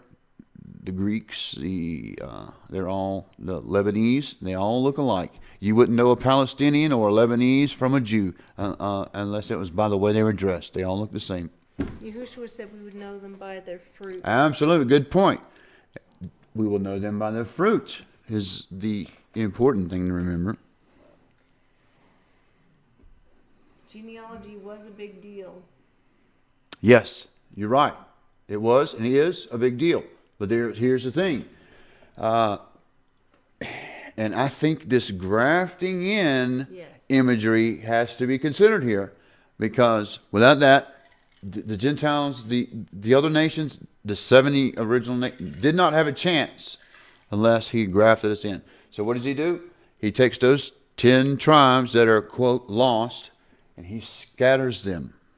Why? Because he's grafting and including and gathering back in what he scattered, he gathers back in. Nothing is lost. So, yeah. Once they have children, and then their DNA is being passed down too. Right, and that's the other thing. It's this DNA. So, and there's definitely things that are screwing the DNA. That's why you got gigantic people with 6 fingers and 6 toes on each foot and hand, straight from the Bible, the Nephilim. There is, and I know somebody's going to say he's racist, he's da-da-da-da-da, but this Bible, folks, that's the way it is. And that's why Yahuwah commanded them to, when they go into the land, to kill every man, woman, and child and all the beasts of the land, because it was Nephilim. It wasn't because he's a horrible, Elohim, just vicious and wanted to kill innocents. That's why they're This is about blood here. The blood had to be purified and remain purified. Abraham is from Sham's line.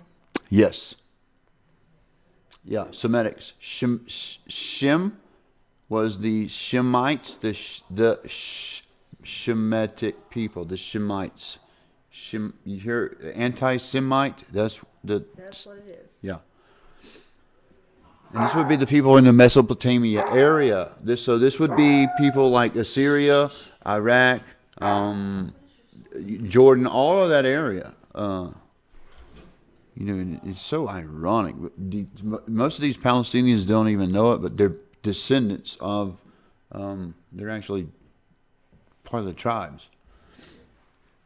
Not just of Ishmael, I mean legitimate Hebrew.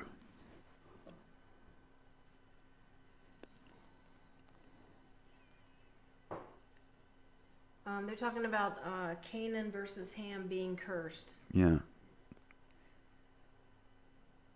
Right. And I don't believe, by the way, I do not believe the black skin, because there's some redneck people in the South I know that teach this doctrine, that black people is the mark of Cain. That is an absolute lie from the pit of hell. They are part of his creation as well. It is about the geographical location where you live. That is, over time, well, people have dark skin, light skin, yada, yada, yada. I'm generally very light skinned, but if I stay out on the beach a lot, guess what? I look like Hispanic. And Yahuwah made provision for anybody that came in and would keep his commandments, would have the same rights as in any of his people. That's right. Amen. Amen. Yeah, and so the Hebrew people, I've said, like when they went into Egypt, 70, they come out, several million. The curse from Ezekiel and the time it's elapsed exponentially, we're talking over 600 million plus, folks, of tribes, people. People are asking, is this the Jubilee year? Very good question. We were just talking here earlier before the broadcast, before the reading, about the timing and who's right, who's wrong, and the discrepancies. Everybody's trying to figure it out. I think you has been trying to calibrate that with, first of all, the blood moons, the tetrad that happened, and a few other things.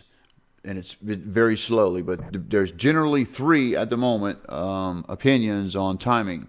I happen to believe, and it's not because I think we're anything special, but the time that we celebrated Passover was the correct timing of it. And then, of course, there's a month later here, in a few days, the Israel, the state of Israel, not the tribes, are going to be celebrating Passover around the same time of the stuff going on in New York. So, again, let's be mindful of the next few days in this country. It may be really interesting. Deborah Broussard said, paragraph 62, I guess that means chapter 62, is Enoch saying that a sheep dwelt with him in the protected place? Who is that sheep? 62. Let me go there real quick and see what you're talking about. I believe it's, and I can't speak until I see it, because this is a history thing going through volumes. And you can,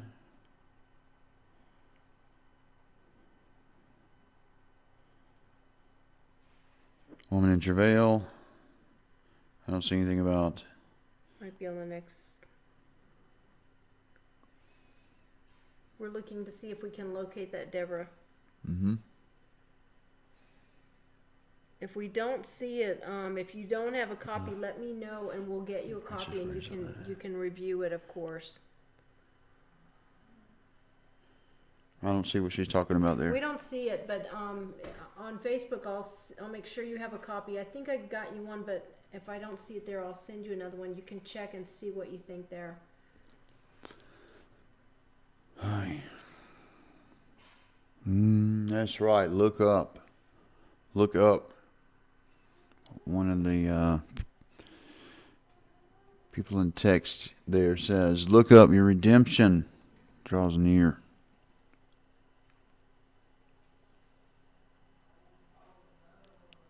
What do you mean in Jesus? You want to clear something up real quick about that? There's this sacred name thing that people are accusing me of. All right, listen to how ridiculous this is. Really, for one thing, sacred name movement would be what the Orthodox Jews do. It's too holy to even say, so they take it out. That's sacred name movement. Restored is, I want to know the truth.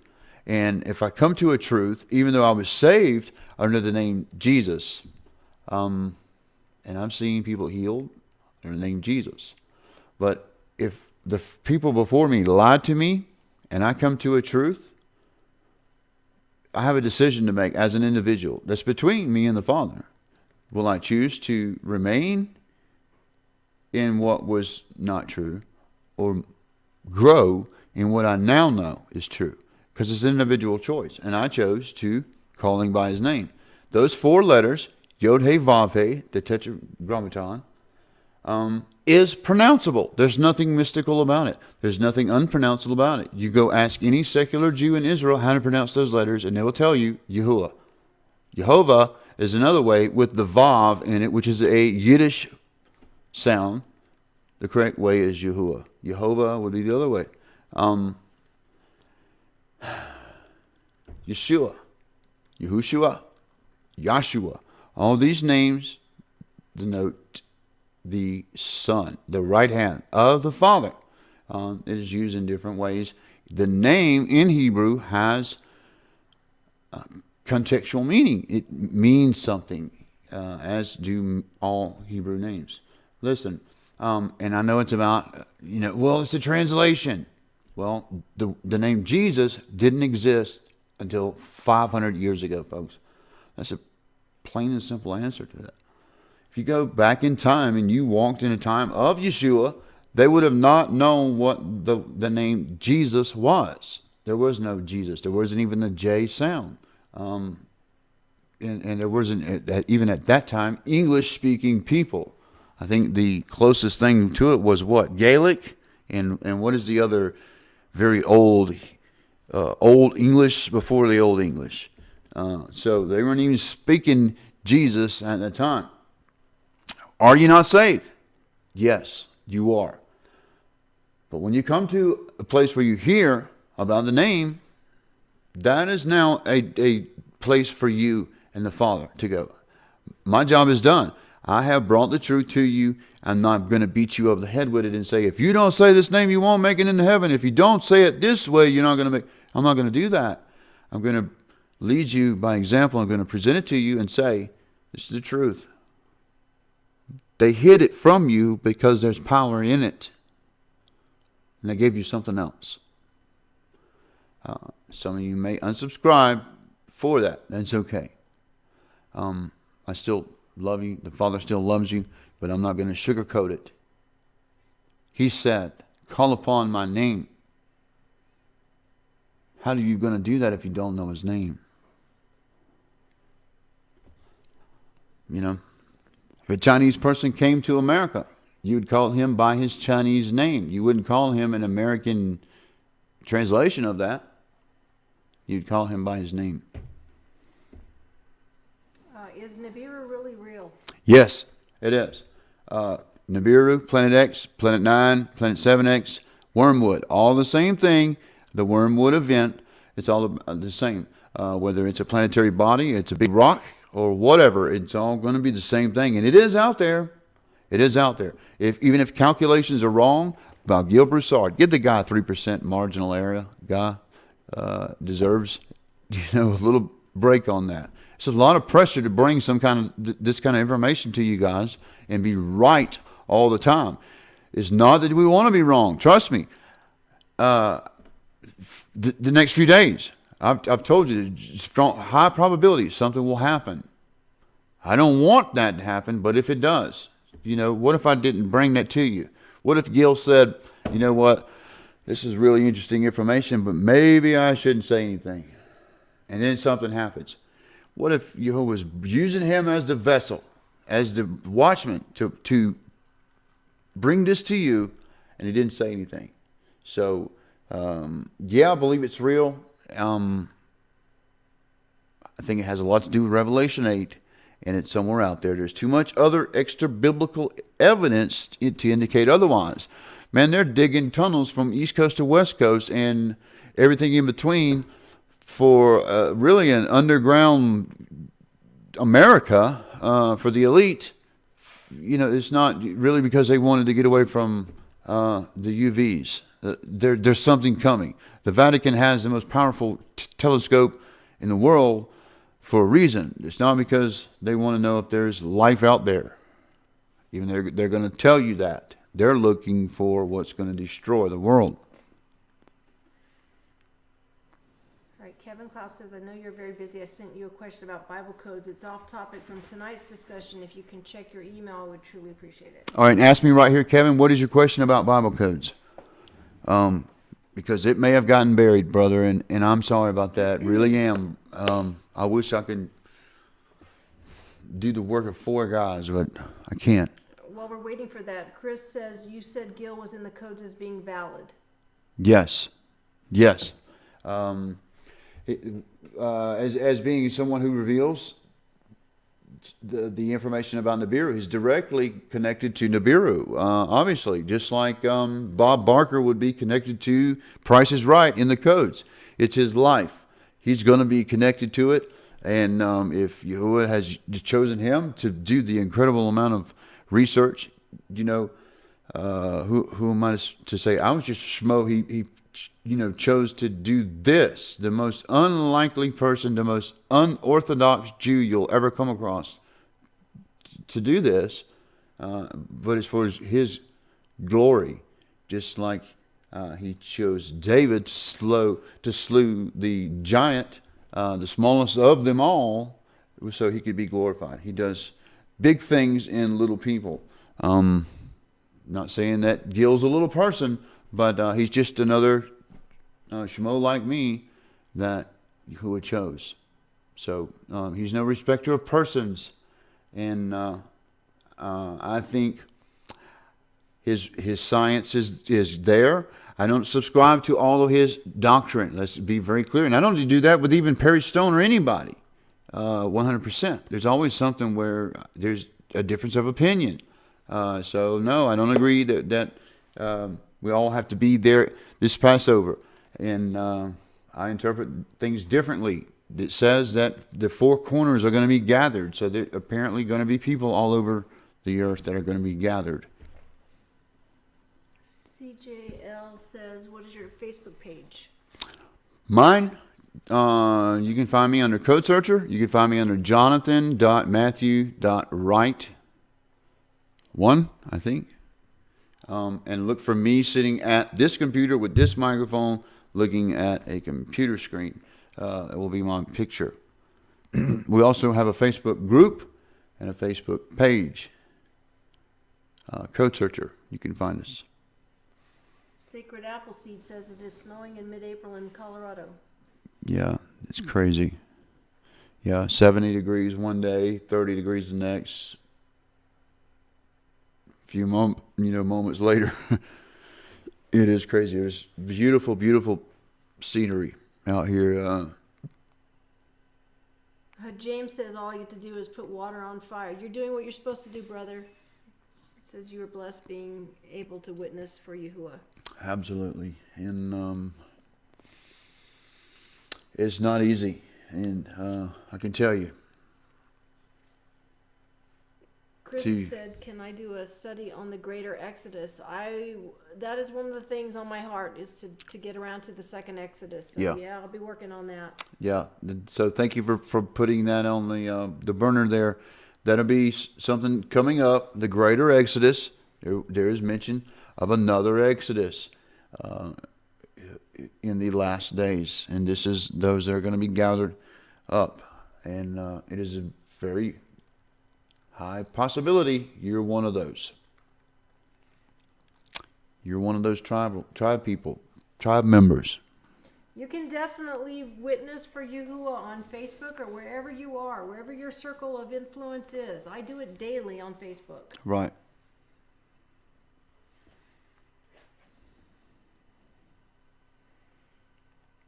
Yes, thank you, CJL716. Okay. Well, Chris, or Kevin, rather, we're waiting for your question. So. Right. I was waiting on your questions about the codes, so I didn't have to go. Maybe I could get it here. Yeah, if we could get it here, that'd be great. Yeah, I like to answer you guys either by phone or by voice, because sometimes I don't get my point across very well texting. Really, and does it come across the way I wanted it to?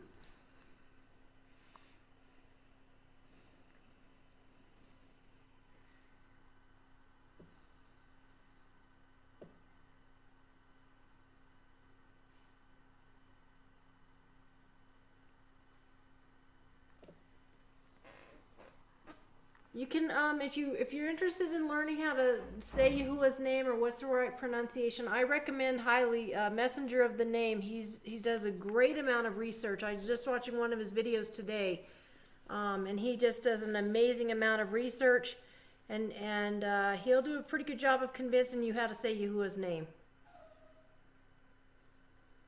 We're not concerned that we don't know how to pronounce it. Anybody can pronounce it if they want to. Sometimes people just don't want to pronounce it.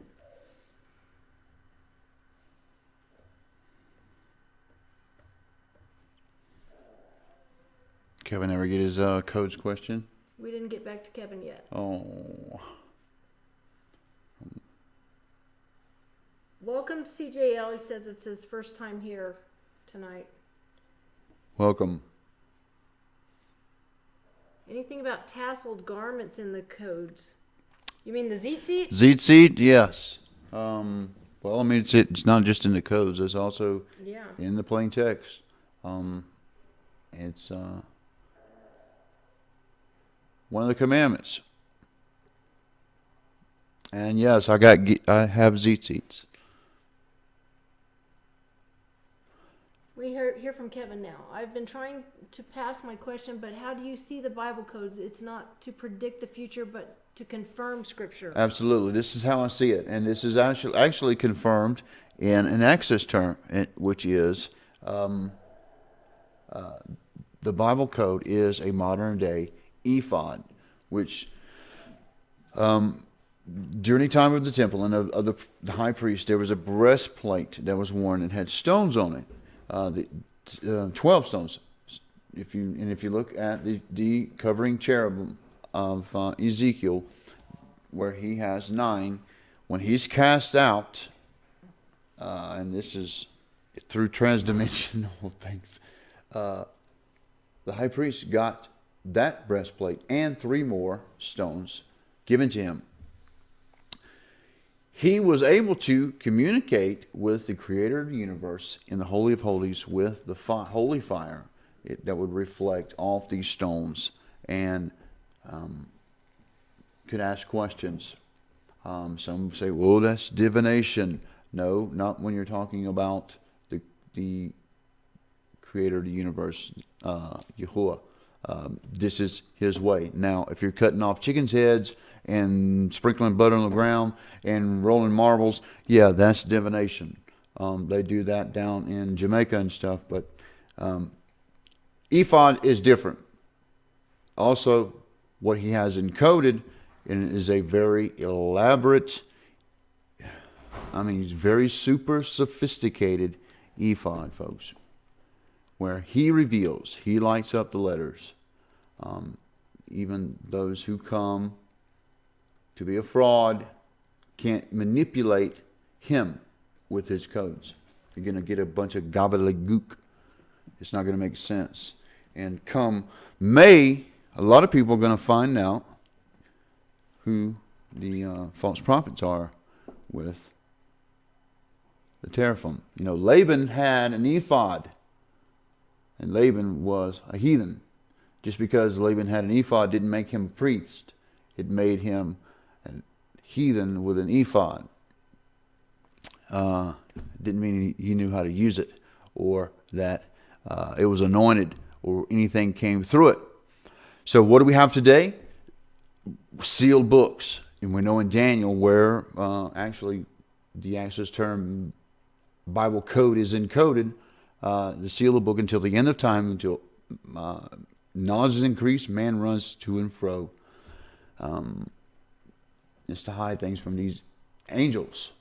This book that we were given is encrypted multi-level. First on the surface. That's why when you have prophets and even Yeshua speaking in parables, that is on the surface cryptic. Now even in those letters, words are things on another level encoded. Again, to hide from the enemy, not from you. It is hid for you, not from you. For this time, and when things are unsealed, like the book of Revelation. It is not for predicting. However, he will give predictive codes to get the attention of people, because they got to be wowed. The people of Israel have always had to have signs and wonders. The word says he's always dealt with them with signs and wonders. They have to be, it's got to be obvious that it is the creator of the universe. Those of you that are following what's going on with the Rael cult and all of that shenanigan, you're not going to fool the nation of Israel with your shenanigans. It's going to take the Mount of Olives splitting in two before they're going to tremble and say, the Messiah's here.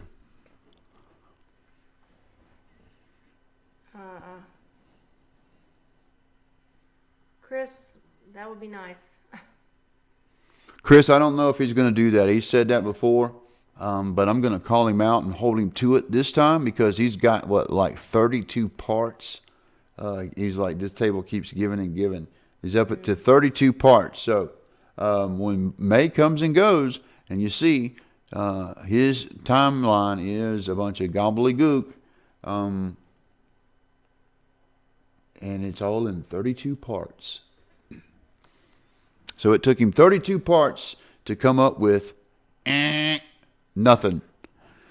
And it's going to leave a stain on the codes. And I have to clean it up. That's how the enemy works. He comes in to sow deceit and lead people astray. And then when he's done with you, it leaves you standing there looking crazy. Somebody asked, I think it might be the same person, asked, is North and South America going to be destroyed? And then somebody said, is Nibiru going to destroy them? Listen, 2/3 of the planet is going to be burned with fire. That's Bible. That's not Nibiru. That's Bible. The prophets say the day of Yahuwah is a very bad day.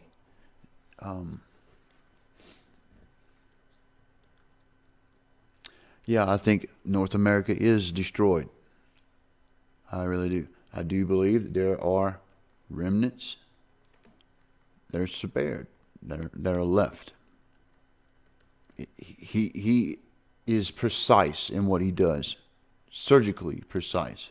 So that's why we have scripture that says, though you have 1,000 fallen, 10,000 on the other, and not a hair on your head touched, is because he's precise in what he does. So I don't know about South America, but I do know this country is due. Island Knight says, what happened to Islam is of Satan code.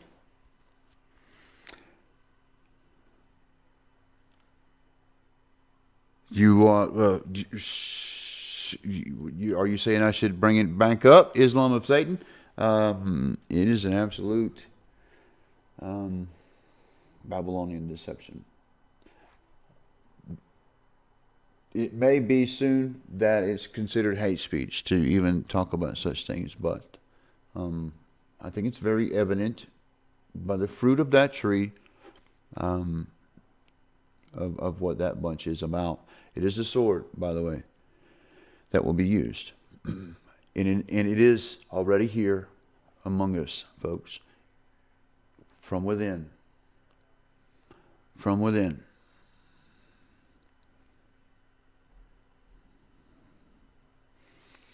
That is one of the biggest reasons why the Father moved me to where I am now.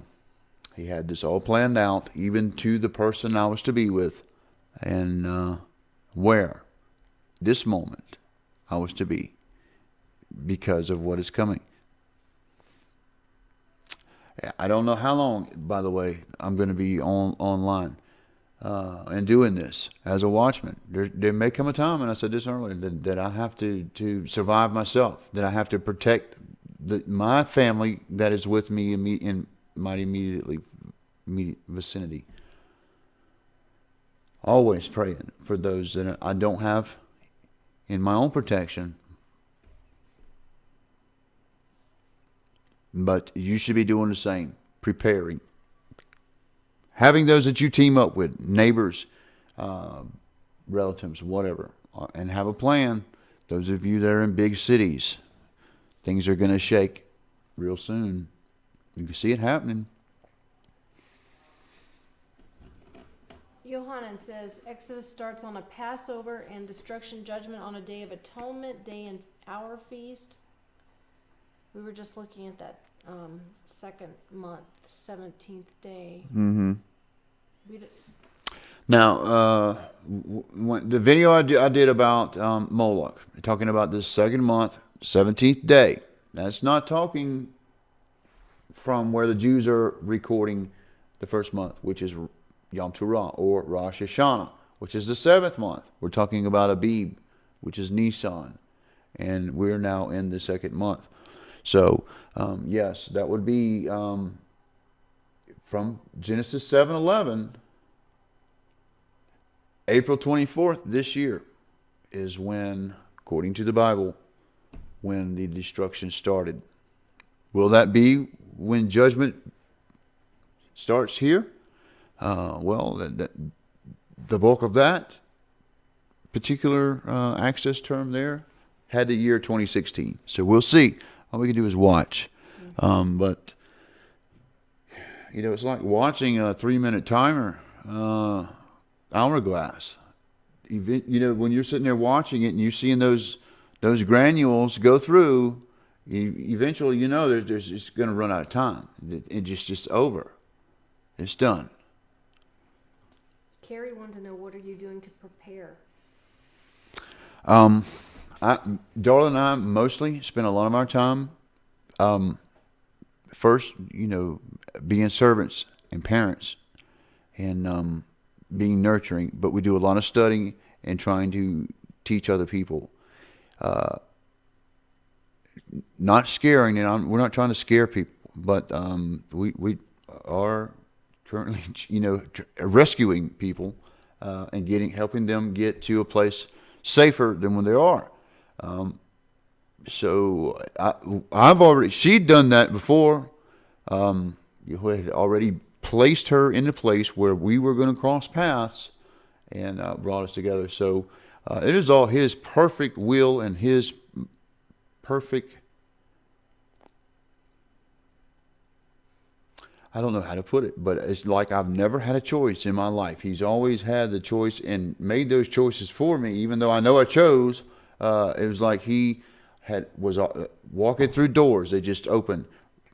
Timing was always right timing, even to the point where I'm at now. He led me here for for every detail, for when the baby goats were born. I was supposed to be here. All those little details he had in mind.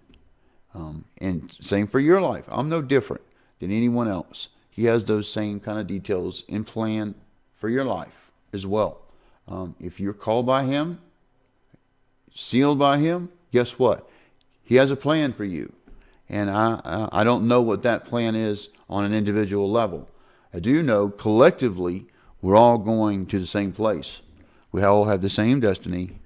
One thing, we're in a community where there's sheep here, there's goats here, there's cattle here. I think there's turkey, there's serious turkey business here among the people here, and there's fresh raw milk. I mean, it's like living in a grocery store around Yeah, here. we live in a green valley. Very I feel very secure. We have a militia here. If anything happens, the valley will be shut down by the militia, and is to protect this valley here. It's self-sustaining, like We're she off just the said. grid. Off the grid is another thing, and protected all the way around. There's mountains all the way around. Which when I first saw that, I was like, "Wow, this nuclear blast! It literally has to be in this valley." For it to be an effective, at least for this community. Otherwise, it's going to be deflected. So I kind of like that because I do think that is a possibility, folks. You see what's going on with Russia? 30 feet off the deck of a Navy vessel. Do you know if that happened during the time of Ronald Reagan, that if those jets had gotten within a mile of one of those Navy vessels, that they'd been shot down? Here they flying 30 feet from Navy vessels. And that's how respected the states are. Will saints be raptured during America's destruction or after? I kind of look at it like this. Pre-wrath. So, if there's a catastrophic event, I absolutely believe that there are those that are going to be taken at that moment. There are going to be different levels of harvest, all the way to the grapes. The grapes will be the ones crushed. Those will be the saints that come out of the tribulation. And it is a crushing process. I mean, this is very painful to go through for those. Threshing floor, all this imagery we're given is different harvest. So, yeah, I think there will be something catastrophic and people taken at that moment. And then there will be those standing around saying, "Where's everyone at?" And then picking up the pieces from there.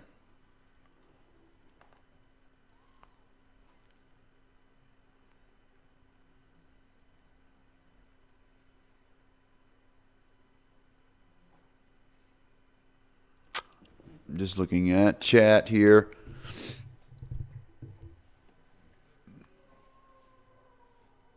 Psalm 91, good point, sister. I think that's a sister, I hope. It's hard to tell with just letters. Psalm 91 is always a good prayer, but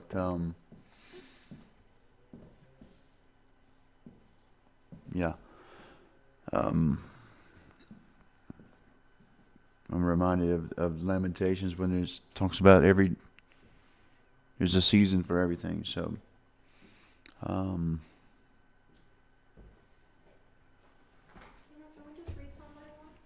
yes, Darla wants to said we should read it, and I think we should. So let's do that. It'd be a good way to close it out for the night because we're coming up on 10:25. It's amazing you guys stay so late with us. He who dwells in the secret place of the Most High, who abides under the shadow of El Shaddai, he is saying of Yahuwah, my refuge and my stronghold, my Elohim in whom I trust. For he delivers you from the snare of a trapper, from the destructive pestilence. He covers you with his feathers, and under his wings you take refuge. His truth is a shield and armor. You are not afraid of the dread by night, of the arrow that flies by day, of the pestilence that walks in darkness, of destruction that ravages at midday. 1,000 fall at your side, and 10,000 at your right hand, but it does not come near you. Only with your eyes you look on, and see the reward of the wicked, because you have made Yahuwah, my refuge, the Most High, your dwelling place. No evil befalls you, and a plague does not come near your tent. For he commands his messengers concerning you, to guard you in all your ways. They bear you up in their hands, lest you dash your foot against a stone. You tread upon lion and cobra, young lion and serpent that you trample underfoot. Because he clings to me in love, therefore I deliver him. I exalt him because he has known my name. When he calls on me, I answer him. I am with him in distress. I deliver him and esteem him. With long life I satisfy him and show him my deliverance. That's a great one. Yes, it is. Tell me my song again. Who is that artist so I can play that out? Halal Yahuwah. How do you spell that? Y? Halal. H-A-L. L-A-L. And then he has a space. Ooh. He has a space and then a ooh. Which is what, O? U. Sorry. Space. Y-H-U-H. See if that comes up. I should have had that pulled up, but I didn't. Take one of those L's out real quick. Hmm. And then hit. There we go. See if it comes up this time. There we are. I know he doesn't have an easy name. All right.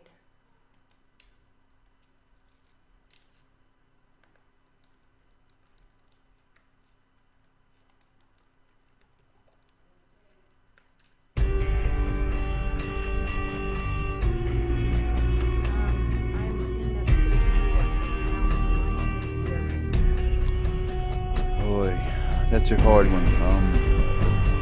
He's able to protect anybody, anywhere. But that is a very densely populated neck of the woods, in other words. And I personally don't want to be around a lot of people. If I'm going to be around people, I'd rather they be like-minded and all in one accord.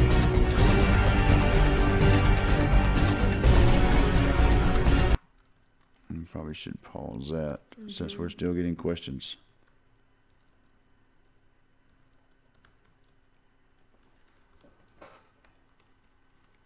All right. Listen, I'm going to close it out, and we will see you again next Saturday for a continuing of the book of Enoch. In the meantime, be praying for New York City and this nation. I'll be trying to get some more tables out, guys, and I think Darla may be working on what was just mentioned, the second Exodus. Maybe, possibly the next teaching. She's always got at least 3 or 4 she's working on. All right, so Yeshua bless you and keep you and make his face shine upon you.